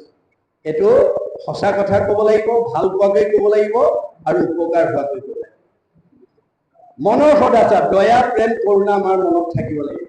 গমন সদাচাৰ, এই ভৰিকেইটা আমাক যাব দিছে, যাব দিলে বুলিয়ে অগম্য স্থানত গৈ সোমালেগে নহ'ব। নাযাবলগীয়া ঠাইলৈ যাব নালাগিব। যাব পাৰিব, আপোনাৰ শৰীৰে কষ্ট পাব, অৰ্থাৎ শৰীৰ বিকাৰগ্ৰস্ত হ'ব। বেয়া কাম কৰাৰ পিছত তাৰ ফলটো শৰীৰে ভোগ কৰে। মনে পাপ কৰে যায় লাগৈ জীৱ, সেইকাৰণে জীৱে দুখ বন্ধে সংসাৰ। আপুনি বেয়া কাম নকৰিলে শৰীৰলৈ বেমাৰ আজাৰ বা কোনো দুখ কষ্ট আহিব নোৱাৰে। আপুনি ক'ৰবাত ভুল কৰিছে কাৰণে শৰীৰে কষ্ট পাইছে, এইটো খাটাং। এই কথা আপুনি উপলব্ধি কৰিব লাগিব। গতিকে আমাক 4 বেৰ মাৰি দিছে। অন্য দেৱী দেৱ নকৰিবা সেৱ, এখন বেৰ। গৃহ নপঢ়িবা 2খন, প্ৰসাদো নাখাবা 3খন, মূৰ্তিকো নাচাইবা 4খন। 4খন বেৰা দি যদি শস্য কৰে, গৰু ছাগলীয়ে অনিষ্ট কৰিব নোৱাৰে। আমি এই 4টা সীমা মানি যদি আমি চলো, আমাৰ কোনো ভক্তি বেবিচাৰ হ'ব নোৱাৰে। গতিকে এইখিনিত আমাক গমন সদাচাৰ বান্ধি দিছে। শৌচ সদাচাৰ, আপুনি শৌচ কৰি মাটি পানী লৈ চাবোনেৰে গা ধুলে আমাৰ পবিত্ৰ হয়, বাহিৰটো শুদ্ধ হয়। পবিত্ৰতাক 2টা ভাগত বিভক্ত কৰিছে, এটা আধ্যাত্মিক পবিত্ৰতা, এটা বাহ্যিক পবিত্ৰতা। বাহ্যিক পবিত্ৰতাটো শৌচ প্ৰস্ৰাৱ কৰি গা পা ধুলে আমাৰ পৰিষ্কাৰ হৈ যায়। কিন্তু আধ্যাত্মিক পৰিষ্কাৰটো হৈছে ৰাগ, দ্বেষ, ঈৰ্ষা, হিংসা, কুচিত কপটৰ পৰা আমি নিজক মুক্ত কৰিব লাগিব। এইবিলাক ভাৱ আমি নাইকিয়া কৰিব লাগিব, তেতিয়া আমাৰ ভিতৰৰ শুদ্ধতা লাগিব। শৌচ সদাচাৰ। অন্ন সদাচাৰ, মই অন্ন সদাচাৰৰ বিষয়ে ইতিমধ্যে কৈ গৈছোঁ যে অন্নমুঠি ৰান্ধোতে ঈশ্বৰ অৰ্পণ কৰিব লাগিব, দিওঁতে ঈশ্বৰ অৰ্পণ কৰিব লাগিব, খাওঁতেও কৃষ্ণৰ নাম উচ্চাৰণ কৰি আমি খাব লাগিব। তেতিয়াহ'লে আমাৰ সেই অন্ন খোৱাৰ পৰা যিটো সাত ধাতু সৃষ্টি হয়, আমাৰ অন্নৰ পৰা সাত ধাতু সৃষ্টি হয়। অন্ন খালে প্ৰথম ৰস, ৰসৰ পৰা তেজ, তেজৰ পৰা মাংস, মাংসৰ পৰা মেদ, মেদৰ পৰা হাড়, হাড়ৰ পৰা মজ্জা, মজ্জাৰ পৰা শুক্ৰ, শুক্ৰৰ পৰা অতি সন্তান। গতিকে আপোনাৰ অন্ন শুদ্ধ হলে ব্ৰহ্ম শুদ্ধ হব, ব্ৰহ্ম শুদ্ধ হলে ভাৱ, চিন্তা, পুত্ৰ আদি শুদ্ধ হব। গতিকে অন্নৰ পবিত্ৰতা আমি ৰাখিব লাগিব। তাৰপিছত শয়ন সদাচাৰ। শয়ন, আমাৰ এতিয়া বহুত মানুহ শুবও নাজানে, উঠিবও নাজানে। শুব নজনা, উঠিব নজনা মানুহৰ সংখ্যা আমাৰ সমাজত বেছি আছে। আমি এতিয়া গৰম দিন, পেট ভৰাই খাইছে, ফেন চলি আছে, কোমল বিচনা পাৰি থৈছে, একদম চিধা জপংকে উঠি পেলাই শুয়ে দিয়া। এইটো অভ্যাস আছে যদি এৰিব। আমি কেনেকৈ শুব লাগে মহাপুৰুষ মাধৱদেৱে ঘোষাত লিখিছে। দুস্বপ্ন নাশন ইটো মাধৱ মাধৱ নাম, দুষ্ট গ্ৰহ ভয় বিনাশন, পৰম সম্পদ ৰূপ জানি মাধৱৰ নাম, সৰ্বদাই কৰি কীৰ্তন। অৰ্থাৎ আমি বিচনাত শুবলৈ গ'লে মহাপুৰুষ মাধৱদেৱে জীৱশ্ৰেষ্ঠ মানৱ কৰিবৰ কাৰণে সৰ্বশ্ৰেষ্ঠ এখন গ্ৰন্থ লিখি থৈ গৈছে, যাক নাম ঘোষা বুলি কোৱা হয়। য'ত 1000 এফাকি ঘোষা আছে, যাক হাজাৰী ঘোষা বুলি কোৱা হয়। সেই 1000 এফাকি ঘোষাৰ পৰা এফাকি ঘোষাও যদি গাই শুব পাৰে, দুঃস্বপ্ন আপোনাৰ বেয়া গ্ৰহ প্ৰতিক্ৰিয়াই আপোনাৰ মনত প্ৰভাৱ পেলাব নোৱাৰে।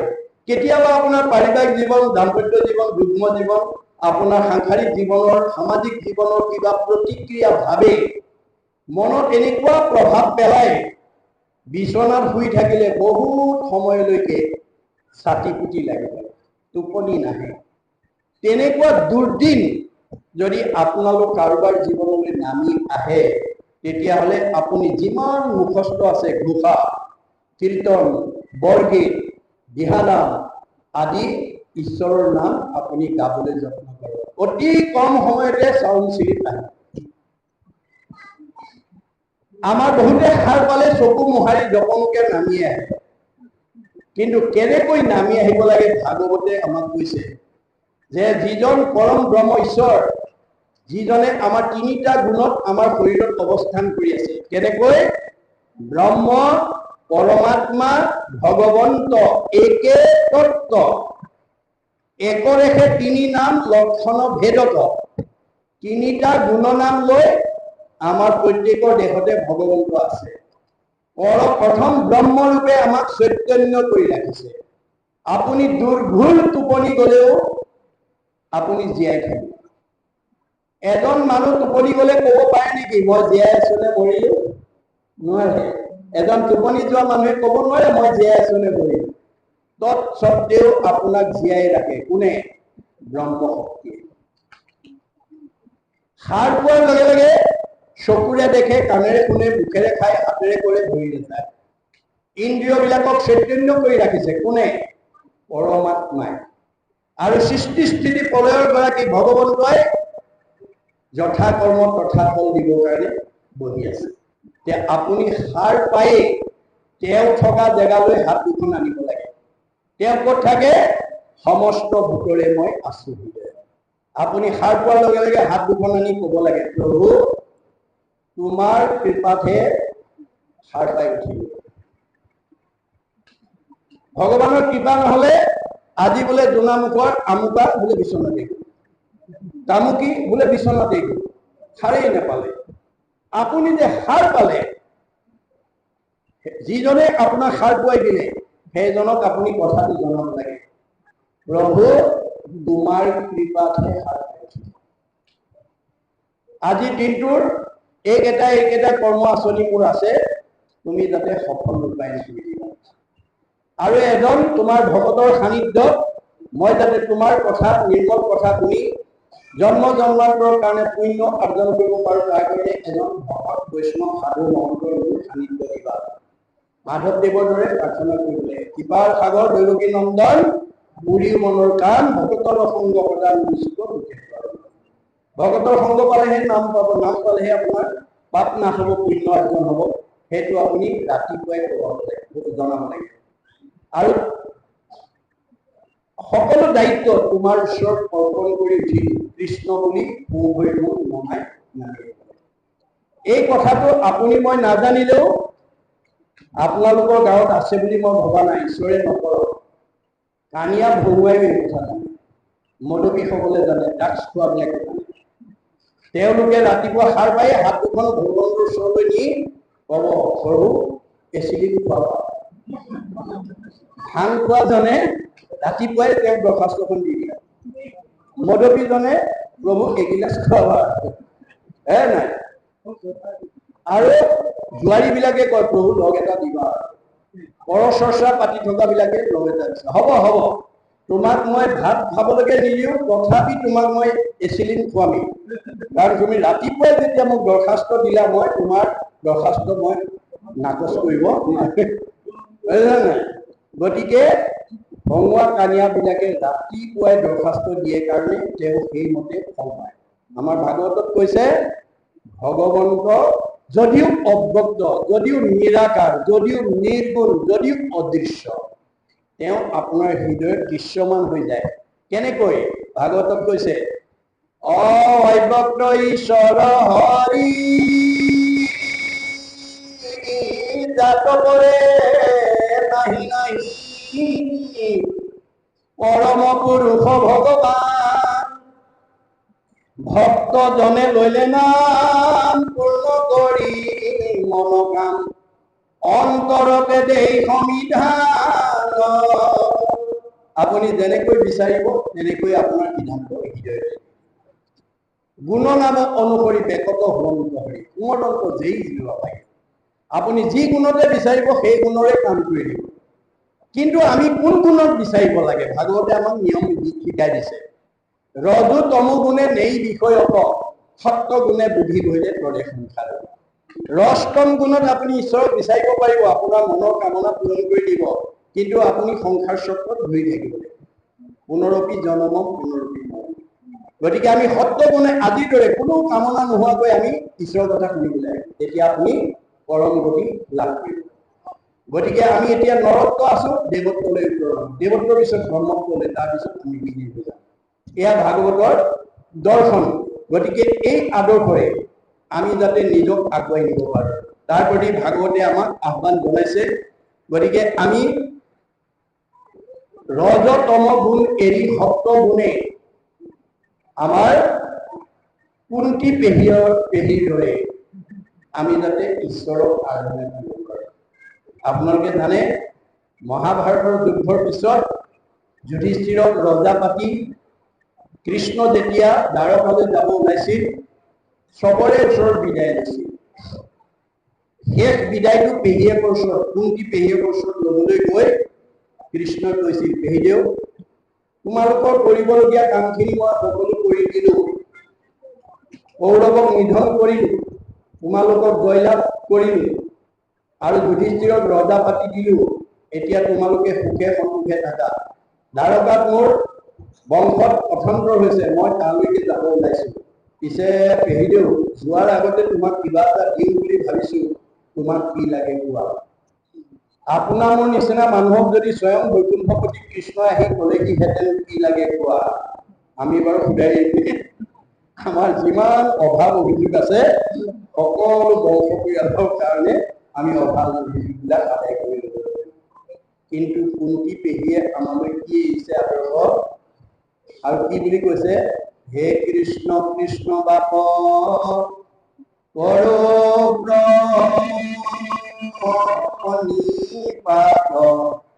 পৰম ঈশ্বৰ তুমি জানিলো অ নানা বিপদত পুত্ৰ সমেৱা শতকে শিশুক যেন ঢাকি ৰাখে পাখি। হে বোপা, তুমি জগতৰ ঈশ্বৰ বুলি মই তোমাৰ কৰ্মৰ শক্তিৰ ওপৰত উপলব্ধি কৰিছো। আৰু চৰাই যেনেকৈ দেউতাৰ পোৱালি ৰাখে, তুমিও মোৰ 5টা ল'ৰাক তেনেকৈ ৰক্ষণাবেক্ষণ দিলা। আজি দ্বাৰকালৈ যাব ওলাইছে, যোৱাৰ আগতে তুমি মোক কিবা এটা দিম বুলি ভাবিছা। যদি দিব খুজিছা সেই সম্পত্তি দিয়া। কি? হেৰি হেৰি আপদয়া আমাৰ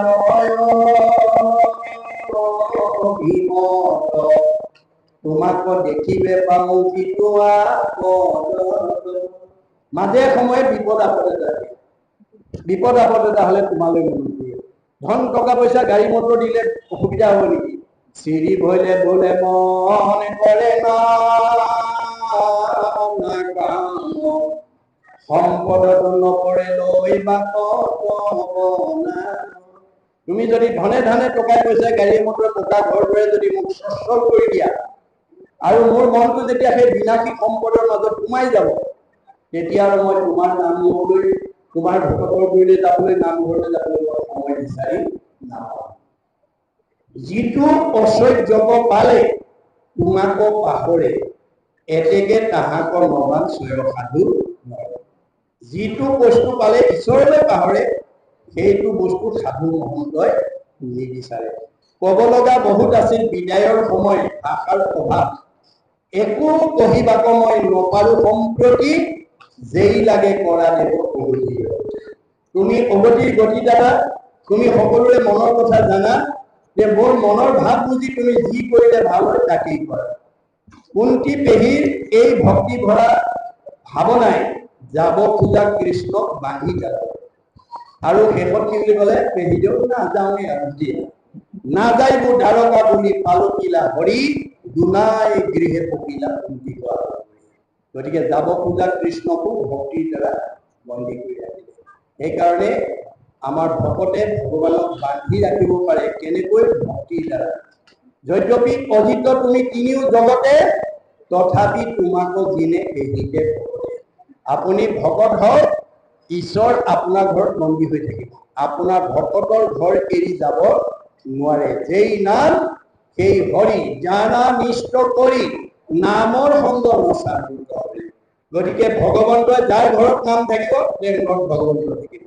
আমি ভাগৱত শুনি অনাগত দিনত এনেকুৱা এটা পৰিয়ালত বাস কৰিব লাগিব, যিখন পৰিয়াললৈ, যিখন ঘৰলৈ কৃষ্ণ নমতাকে আহে।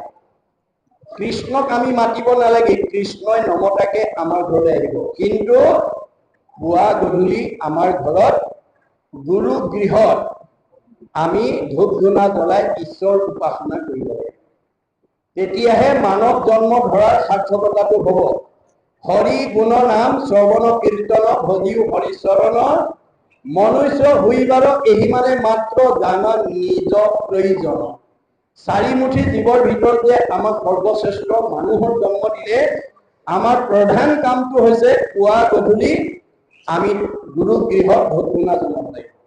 আজি গোৱামুখ গাঁৱত কাৰোবাৰ গৃহত গুৰুগী নাই বুলি মই ভবা নাই। আমাৰ প্ৰত্যেকৰ ঘৰতে পুৱা গধূলি উপাসনা কৰা এটা জেগা আমাৰ থাকিব লাগে। কিবা অভাৱৰ কাৰণে, কিবা অসুবিধাৰ কাৰণে আজিৰ তাৰিখলৈকে যদি জোঙামুখ গাঁৱৰ যদি কাৰোবাৰ গৃহত গুৰুগী নাই, কালিৰ পৰা ঘৰৰ অকণমান আছুতীয়া ভিতৰতে অকণমান আছুতীয়া বেৰা দি হলেও, ঠগীখনতে হাতখনতে গুণমালা কীৰ্তন গোঠা এখন থৈ হলেও পুৱা গধূলি ল'ৰা ছোৱালীকেইটাক লৈ উপাসনা কৰিবলৈ নাপাহৰিব। আৰু কব, প্ৰভু বৰা বাপৰ দৰে, শইকীয়া বাপৰ দৰে, নাথ বাপৰ দৰে, মানে দেউৰী বাপৰ দৰে মোৰো গুৰুগৃহ অকমান বনোৱাৰ হেঁপাহ আছে। পিছে এইকেইটা অসুবিধাৰ কাৰণে মই মনে ভবা দৰে গুৰুগৃহখন বনাব পৰা নাই। তুমি কৃপা কৰি মোৰ মনৰ বাঞ্ছা পূৰণ কৰিবা। আপুনি মাত্ৰ তেওঁক জনাই থাকক। কম সময়ৰ ভিতৰতে আপোনাৰ সেই মনৰ ভাৱ ভগৱন্তই পূৰণ কৰিব। মাত্ৰ আপুনি জনাবলৈ নাপাহৰিব। এয়াই হৈছে আমাৰ গুৰু দৰ্শন। গতিকে আপুনি যদি মানুহৰ জন্ম লৈ পুৱা গধূলি ধূপ ধূনা জ্বলোৱা ব্যৱস্থাটো নাই, তেতিয়াহ'লে আপোনাৰ ঘৰলৈ কোন আহিব?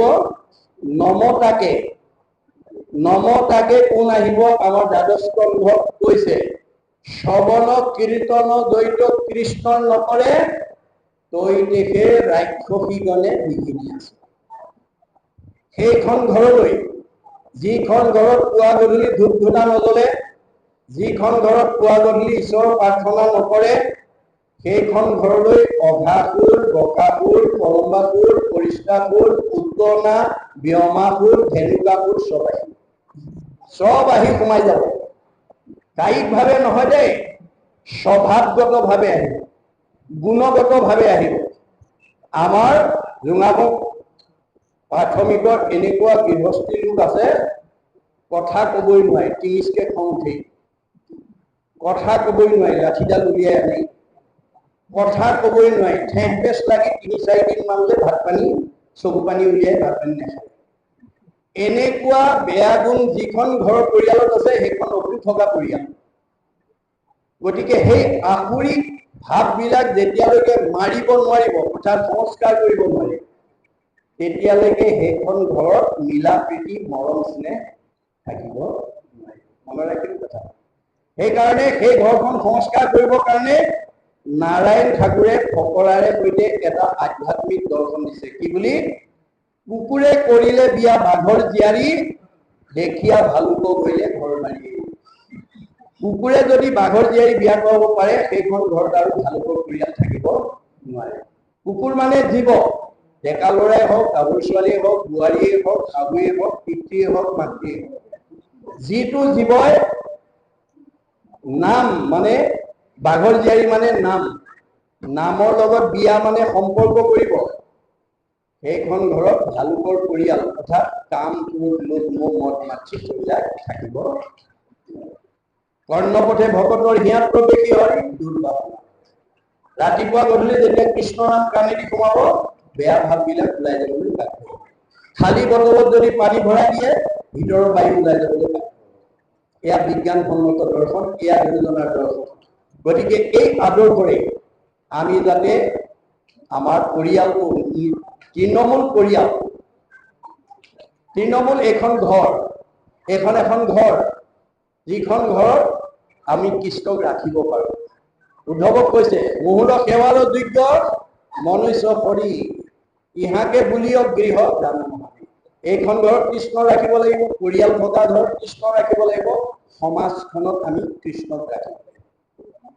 এই আদৰ্শবিলাক আমি যাতে প্ৰত্যেকখন ঘৰত, প্ৰত্যেকটো পৰিয়ালত, প্ৰত্যেকখন সমাজত যাতে আমি ভাগৱতৰ সেই দৰ্শনৰ মাজেদি আমি যাতে আগবাঢ়ি যাওঁ। তেতিয়া আপুনি এই ভকতিৰ দ্বাৰা ইয়াতে বৈকুণ্ঠৰ সুখ, স্বৰ্গৰ ভোগ, আৰু তাকে যদি কৰিব নোৱাৰে নৰকৰ দুখ।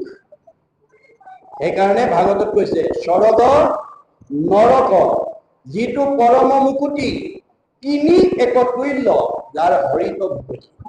ঈশ্বৰত যাৰ ভক্তি থাকিব, এই তিনিটা কথা উপলব্ধি আমি ইয়াতে কৰিব পাৰিম। কপিলে কৈছে, স্বৰ্গ নৰক দুইকো ঐক্য দেখা আই, কতো সুখে কতো দুখতে প্ৰাণ। আপুনি সুখত থাকিলে স্বৰ্গ সুখ, আৰু দুখত থাকিলে নৰক, আৰু ন কুণ্ঠা। যদি আপুনি কোনো কুণ্ঠাৰ সন্মুখীন নহয়, আপুনি বৈকুণ্ঠবাসী। এতিয়া বৈকুণ্ঠবাসী হবলৈ হলে আমি শাস্ত্ৰ অনুবৰ্তী হবই লাগিব। আমাৰ ভাগৱতে কৈছে, শাস্ত্ৰ অনুবৰ্তী শত্ৰু মুহিত পথ। যি মানুহে শাস্ত্ৰ পঢ়ে আৰু শুনে আৰু বুজে, সেইজন মানুহৰ বাহ্যিক শত্ৰু থাকিব নোৱাৰে। কিয়? তেওঁ ব্যৱহাৰ কৰিব জানে। কেনেকৈ? সমানত মৈত্ৰী, উত্তমত সতকা, দৰিদ্ৰত দয়া কৰি বেক বাৰম্বাৰ। আমাৰ শাস্ত্ৰ পঢ়া মানুহৰ স্বভাৱটো কি? জ্যেষ্ঠজন, জ্ঞানজ্যেষ্ঠই হওক বা বয়োজ্যেষ্ঠ হওক, সেইজনক সন্মান কৰিবলৈ জানে, সমজনক বন্ধু ব্যৱহাৰ কৰিব জানে, আৰু নিজজনক মৰমৰ চকুৰে চায়। সেইজন মানুহক কোনো মানুহে বেয়া নাপায়। এই আধ্যাত্মিক আৰু নৈতিক শিক্ষাটো আমি যেতিয়ালৈকে ল'ৰা ছোৱালীক সমাজত আমি প্ৰতিষ্ঠা কৰিব নোৱাৰিম, তেতিয়ালৈকে পুথিগত ডিগ্ৰীয়ে আমাক প্ৰকৃত মানুহ কৰিব নোৱাৰে। মনত ৰাখিব, জনক ৰজাই সীতাক শ্ৰীৰামজনলৈ বিয়া দি বিদায়ৰ সময়ত এই আধ্যাত্মিক আৰু নৈতিক শিক্ষা দিছে। কি বুলি? আই সীতা, তুমি মোৰ জুনিজাত সন্তান নোহোৱা, তোমাক মই যজ্ঞভূমিত লাভ কৰিছো। যদিও যজ্ঞভূমিত লাভ কৰিছো, তুমি পিতৃ মাতৃ অতি মৰমৰ, অতি স্নেহৰ, অতি আদৰ। অজনিকা তোমাকো লভিলো যজ্ঞভূমি, পিতৃৰ মাতৃৰ প্ৰিয়তম জীৱ তুমি পিতৃ মাতৃৰ এজনী মৰমৰ ছোৱালী।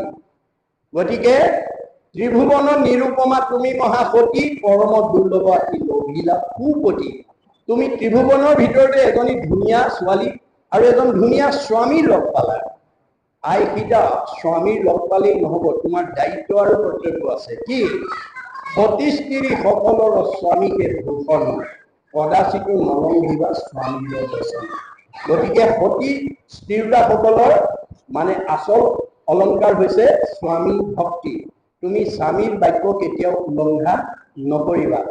স্বামী মানে নুসুধাকৈ কলৈকো নাযাবা।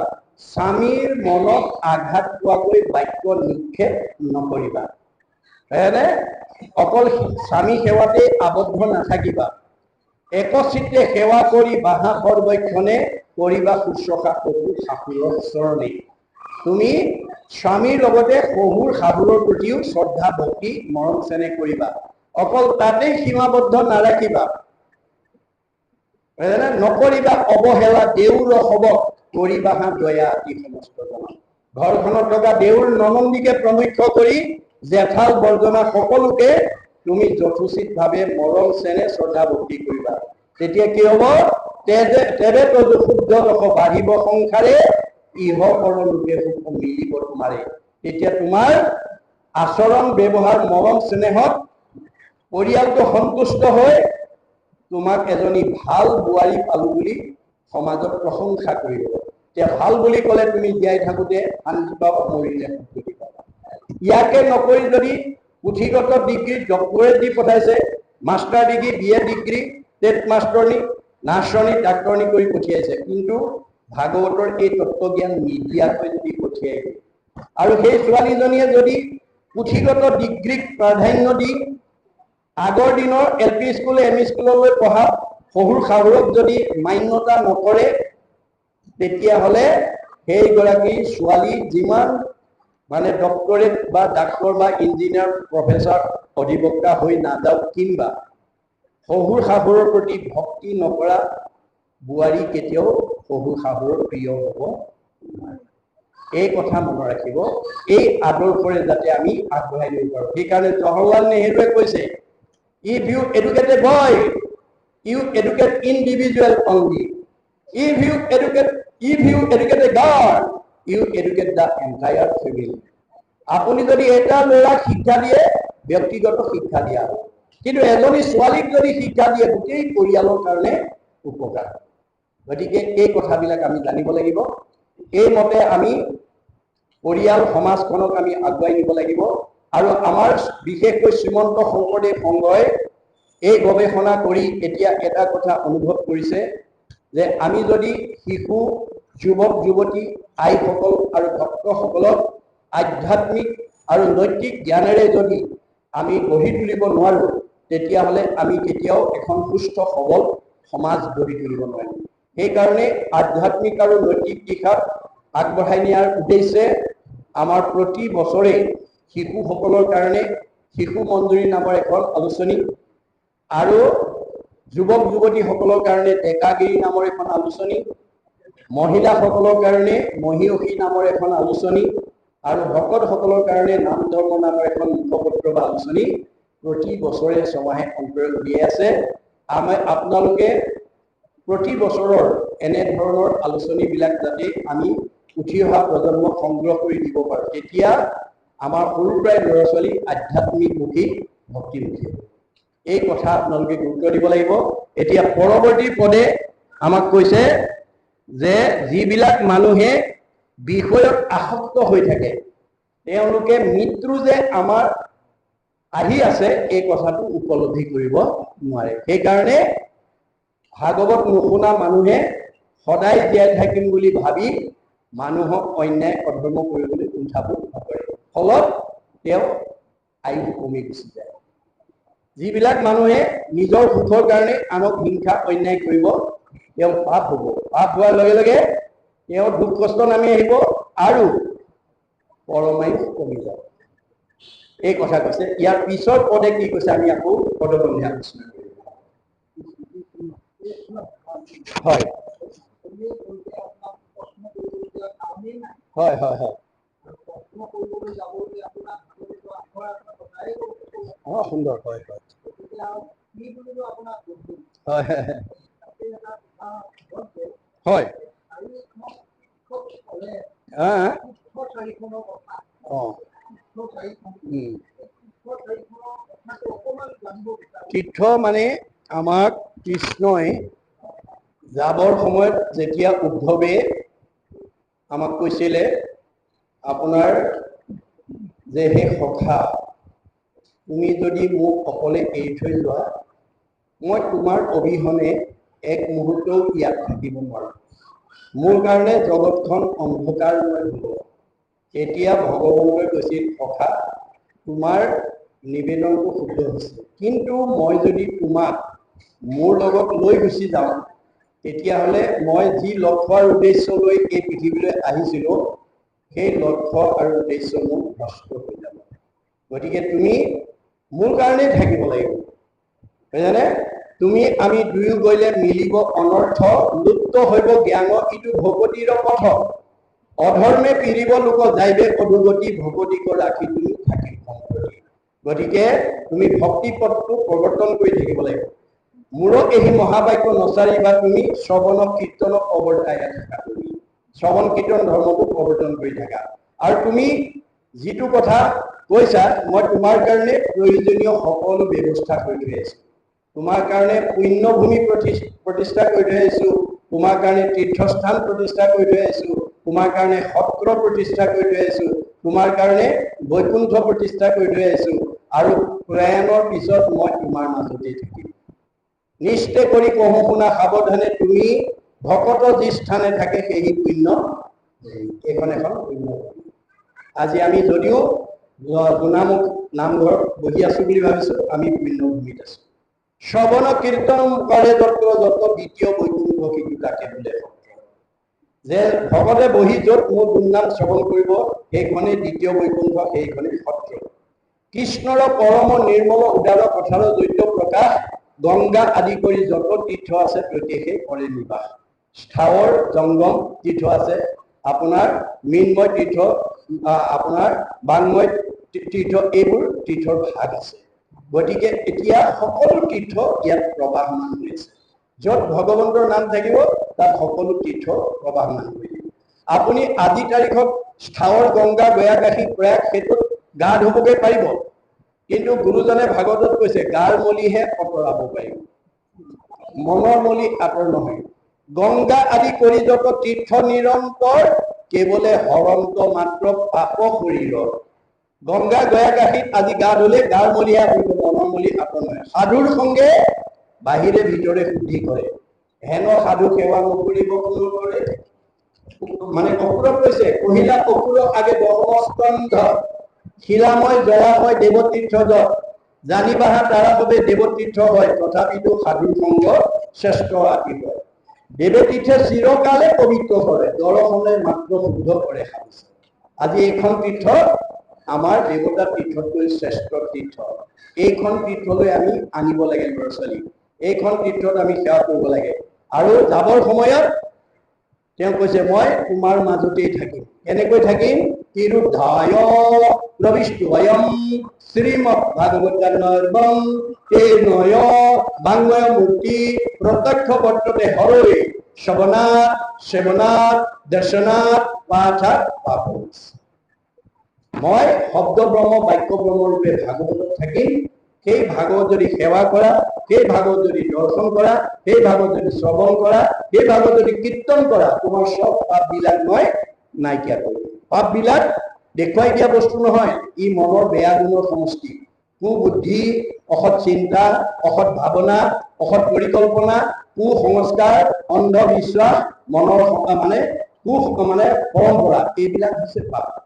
এই বেয়া ভাববিলাক আমি এই তীৰ্থলৈ আহিলেহে আমি মুক্ত হ'ব পাৰিম গতিকে স্থাৱৰ জংগম যিটো মানে তীৰ্থ সেইবিলাকে আমাক মনৰ বুদ্ধি কৰিব নোৱাৰে এই কথা কৈছে এতিয়া পৰৱৰ্তী পদে কি কৈছে আমি আকৌ পদবন্ধে আলোচনা কৰি কথাটো পদ আৰম্ভ কৰিবলৈ কৈছো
কৃষ্ণ পৰম শ্ৰদ্ধাৰ বাবাই সমস্ত এইখিনিতে আমাৰ ছেট কৰিছে আৰু আমি সেৱকীৰ ফালৰ পৰা গম পাইছোঁ যে আপোনালোকৰ লাগিব উঠে সিদ্ধান্ত ব্যৱস্থা কৰিছে সময়ো হৈছে সেয়েহে আমাৰ এই ছেটতেই আজি আলোচনাৰ আমি সামৰণি মাৰিম গতিকে আমাৰ এইখিনিলৈকে পদে কি কৈছে আমি আলোচনা কৰিম যে এইখিনি ক'লে হেন দানী যাৰো ইচ্ছা মুখ্যক সৰ্বথা পৰীক্ষিত তেবে শুনি উপকৃষ্ট কথা যে সেই পৰীক্ষিত যদি কাৰোবাৰ মুখ্য ল'বলগীয়া ভাৱ আছে হেন দানী যাৰো ইচ্ছা মুখ্যক সৰ্বথা মুক্তি পোৱাৰ কাৰোবাৰ যদি আশা আছে পৰীক্ষিত তেবে শুনি উপকৃষ্ণ কথা তেতিয়াহ'লে তুমি কৃষ্ণ কথা শুনিব লাগিব পৰীক্ষিতক মাত্ৰ আধাৰ কৰি লৈছে বেছ কৰি লৈছে কথাখিনি আমাৰ কাৰণে কৈছে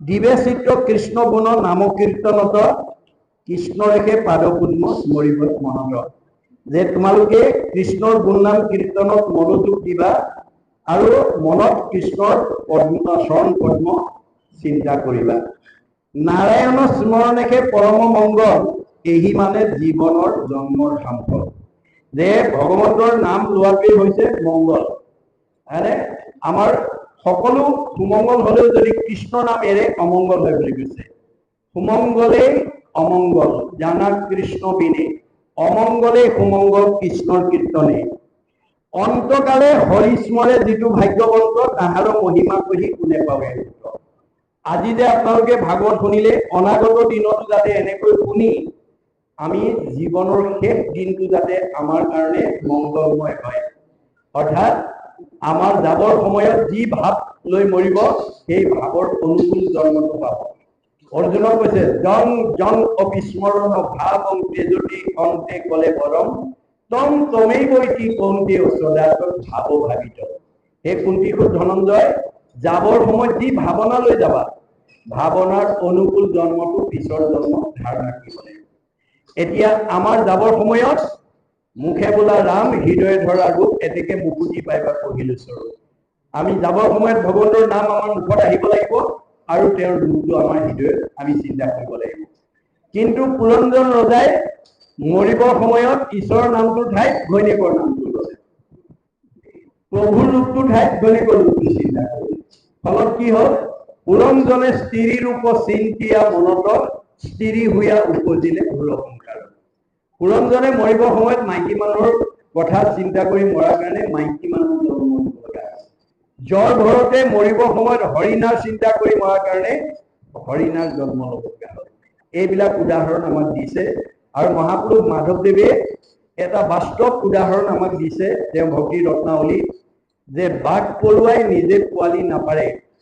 বাঘ পৰুৱা মানে কুমাৰণী, কুমাৰণীয়ে নিজে পোৱালি নাপাৰে। জীয়া পোক পৰুৱা মকৰা ফৰিং এটা আনি বাঁহত সোমাই দিয়ে, দি মুখৰ আগত কোনকুনাই থাকে। ভিতৰৰ পোক পৰুৱা মকৰাটোৱে ই এতিয়া মোক খাব, ই এতিয়া মোক মাৰিব, ই এতিয়া মোক বিনিব বুলি ভাবি থাকে। যেন বাঘ পৰুৱা ধৰিয়া পোকা যত, নামাৰি দিয়ন্তে আনি থয় বাসত। বাঘ পৰুৱাক পোকে চিন্তিয়া ভয়ত, তাহাৰ স্বৰূপ পাই সেই শৰীৰ। মানে ভাবি থাকোতে থাকোতে বাঘ পৰুৱা কথাটো ভাবি থাকোতে থাকোতে পোক পৰুৱা মকৰাটো গৈ বাঘ পৰুৱালৈ ৰূপান্তৰ হৈ যায়। এই মতে জীৱা যাক চিন্তিয়া থাকয়, তাহাৰ স্বৰূপ সিটো অৱশ্যে পাবই। এই ধৰণে যোনে যেনেকৈ চিন্তা কৰি থাকে তাৰ স্বৰূপটো তেওঁ অৱশ্যে পাবলগীয়া হয়। সেইকাৰণে আমি যাতে ভগৱানৰ চিন্তা কৰি আমি এই সংসাৰৰ পৰা যাব পাৰোঁ, তাৰ কাৰণে আজিৰ দৰে অভ্যাস আমি কৰিব লাগিব। যিটো ব্ৰহ্মময় দেশ জগত নিখিল, যত পাপ পুণ্য সমস্ততে নিৰ্ভৰশীল। আমাৰ পাপ আৰু পুণ্য দুইটাই কৰ্মবন্ধ। আপুনি পুণ্য লৈ গলেও আহিব লাগিব, পাপ লৈ গলেও আহিব লাগিব। পুণ্য লৈ গলে এতিয়াতকৈ বেছি ওপৰত সুখ ভোগৰ কাৰণে ভাল জনী ভাল পৰিৱেশত জন্ম ল'ব, আৰু পাপ বেছি লৈ গলে আপুনি এতিয়াতকৈ নিজ জনী নিজ ঠাইত জন্ম কৰি দুখ কষ্ট ভোগ কৰিব লাগিব। গতিকে এই দুটা বস্তু আমাৰ যাওঁতেও লগত যায়, আহোঁতেও লগত আহে বুলি কৈছে। আমি যিমান বিলাক ধন ধান টকা পইচা গাড়ী মটৰ টকা ঘৰ দুৱাৰ ঘটিলো চব ইয়াতে এৰি থৈ যাম, কিন্তু দুটা বস্তু নিব লাগিব। পুত্ৰ ভাৰ্যা ঐশ্বৰ্য থাকিব কৈতে পাৰি, পাপ পুণ্য দুই যাব লগত ধৰি। পাপ পুণ্য দুটা লগত যাব।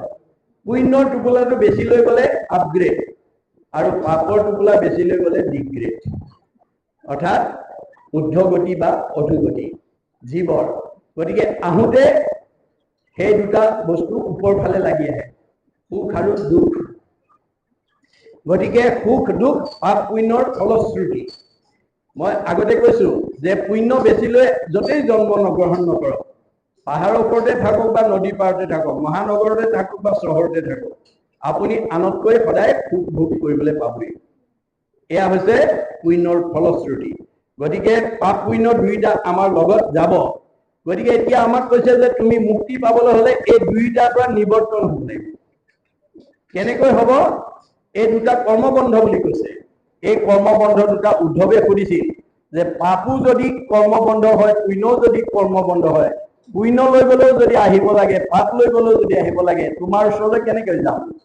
তেতিয়া উত্তৰত কৈছে, মাধৱে বুলন্ত সখী শুনা হবে ভেদ, মোৰ ভকতিকে কৰে কৰ্মবন্ধ ছেদ। আজিৰ দৰে আমি ঈশ্বৰৰ কথা শুনি থাকিলে পাপ পুণ্য দুইটা আমাৰ নিবৰ্তন হৈ যাব। তেতিয়া কি হব? পালেও আনন্দ, নাপালেও নাহি দুখ, দৈৱ মেকে জীৱা মিলে তাহাতে সন্তোষ। আমাৰ মনটো সেইটো পৰ্যায়লৈ গুচি যাব। নেদু কাকো লজ্জা, নকৰো কৰাং মুখ, পৰ দুখে দুখী, পৰ সুখে পাওঁ। এই স্তৰলৈ আমি নিজক নিব লাগিব। আপোনাৰ চকুৰ আগত কোনোবাই দুখ পালে আপোনাৰ হৃদয়ে কান্দিব লাগিব, আৰু কাৰোবাৰ সুখ দেখিলে আপুনি হাঁহিব পাৰিব লাগিব। কিন্তু এতিয়া আমাৰ ওলোটা হৈ থাকে, কাৰোবাৰ সুখ দেখিলে ঈৰ্ষা আহে আৰু দুখ দেখিলে আনন্দ। আমি পৰৰ হোৱা দেখিব নোৱাৰো। এইটো স্বভাৱ যদি কাৰোবাৰ আছে আজি ইয়াতে এৰিব দেই। আমাৰ কৃষ্ণই কৈছে দশম স্কন্ধত, অপৰৰ সম্পদ দেখি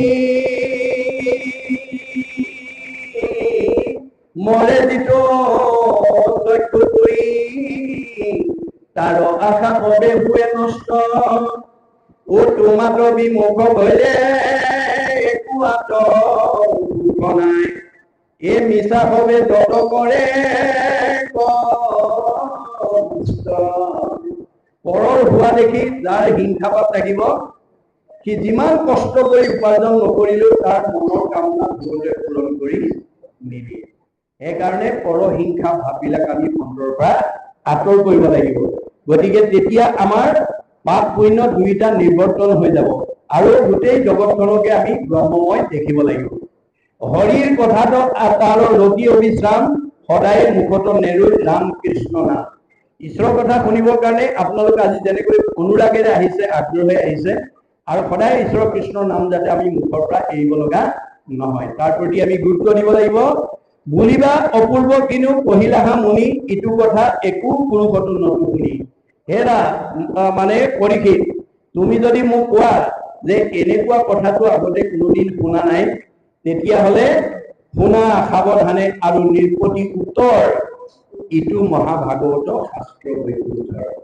যে মই তোমাক যিখিনি কথা কৈছো বৈকুণ্ঠৰ শাস্ত্ৰৰ কথা কৈছো। গতিকে বৈকুণ্ঠৰ শাস্ত্ৰ কল্পতৰু অৰ্থাৎ যি বিচাৰে তাকেই পায়। ভাগৱতত আমি জীৱনশৈলীৰ সকলো দিশ ইয়াত সোমাই আছে। গতিকে সেইকাৰণে ভাগৱতক কল্পতৰু বৃক্ষ বুলি কোৱা হয়। কিন্তু কল্পতৰু বৃক্ষৰ এটা বৈশিষ্ট্য আছে, কল্পতৰু বৃক্ষ যদি সবাতো সমান মাগন্তা জনক মাত্ৰ দেহি ফল যায়। কল্পতৰু বৃক্ষই নিবিচৰাজনক কোনো ফল নিদিয়ে। আমি বিচাৰিব লাগিব। এই বাপৰ দৰে কথাটো জানিবৰ কাৰণে, আমি বুজিবৰ কাৰণে আমি প্ৰশ্ন কৰিব লাগিব, যাতে আমাৰ সংশয়বিলাক নাইকিয়া হৈ যায়। গতিকে বাবাই সমস্ত আমাৰ সময়ৰ প্ৰতি লক্ষ্য ৰাখি তেওঁকে আহ্বান ক্ৰমে আজি আলোচনা চক্ৰ আমি ইমানতে সামৰিছো। মই পাঠকক পুনৰ দোহাৰিবৰ কাৰণে আহ্বান জনাইছো। কৃষ্ণ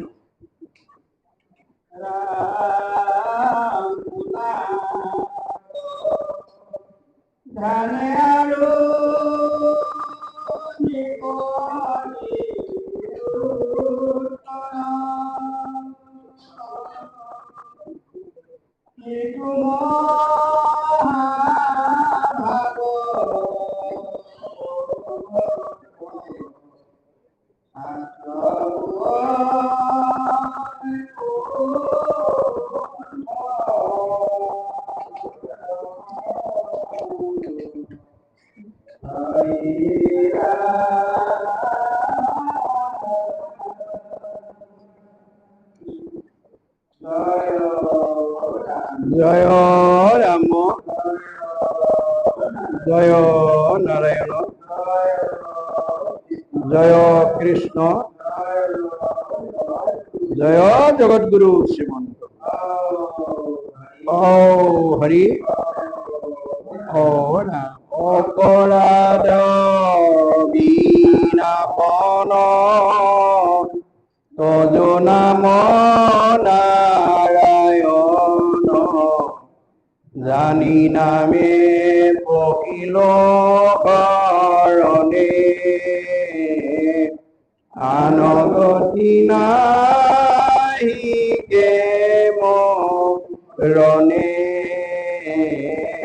অপরাধ ক্ষমা করি তুমি দয়া হৰি, মোক ৰক্ষা কৰি শৰণে ৰাম, মোক ৰক্ষা কৰি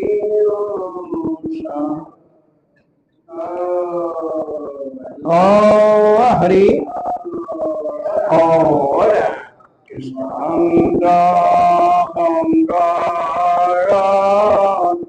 হৰি ৰাজন দেন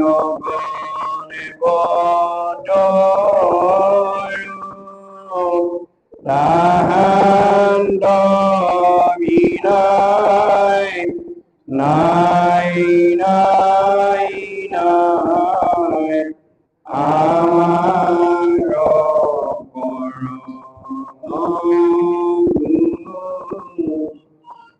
তাহান্ত নাই নাই নাই আমাৰ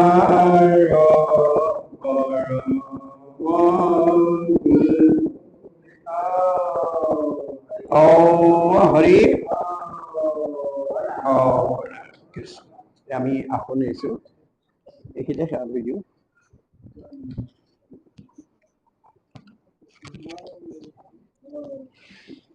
পৰম শ্ৰদ্ধাৰ বাপাই সমস্ত আমাৰ নামুক প্ৰাথমিক শাখাই আজি এই বৈকুণ্ঠৰ শাস্ত্ৰ পাঠ ব্যাখ্যা অনুষ্ঠান কৰি আমাক সুদূৰ লখিমপুৰৰ আমন্ত্ৰণ কৰি আনি আপোনালোকৰ শ্ৰীচৰণ দৰ্শন কৰাৰ লগতে ভাগৱতৰ ওপৰত দুআষাৰ আলোচনা কৰাৰ সুযোগ দিলে মই পুনৰ প্ৰাথমিক শাখাৰ সমস্ত বৈষ্ণৱ আৰু দেৱতাসকললৈ শ্ৰদ্ধা আৰু সেৱা নিবেদন কৰিছোঁ। অনাগত দিনতো যাতে তেখেতসকলে এই আঁচনি কাৰ্যকৰী কৰি থাকে আৰু উঠি অহা প্ৰজন্মক যাতে আধ্যাত্মিক আৰু নৈতিক দিশেদি আগুৱাই লৈ যাব পাৰে তাৰ বাবে সকলোকে আহ্বান জনাই আমি এফাকি প্ৰাৰ্থনাৰে আপোনালোকৰ শ্ৰীচৰণত আমাক সেৱা নিবেদন কৰিছোঁ। কোটি কোটি ঘূৰাই অপৰাধনীতে কৰো আমি জোৰা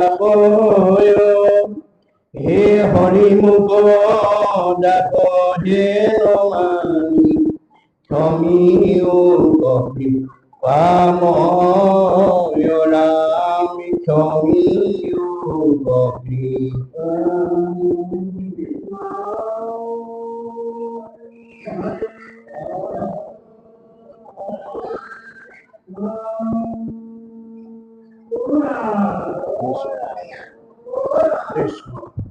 বাৰু বাবাই মস্ত আপোনালোকক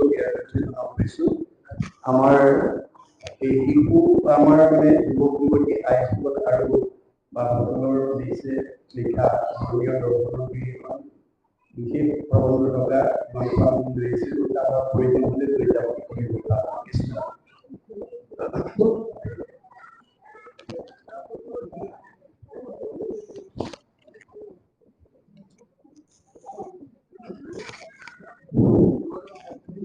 এতিয়া সেউকী সেৱা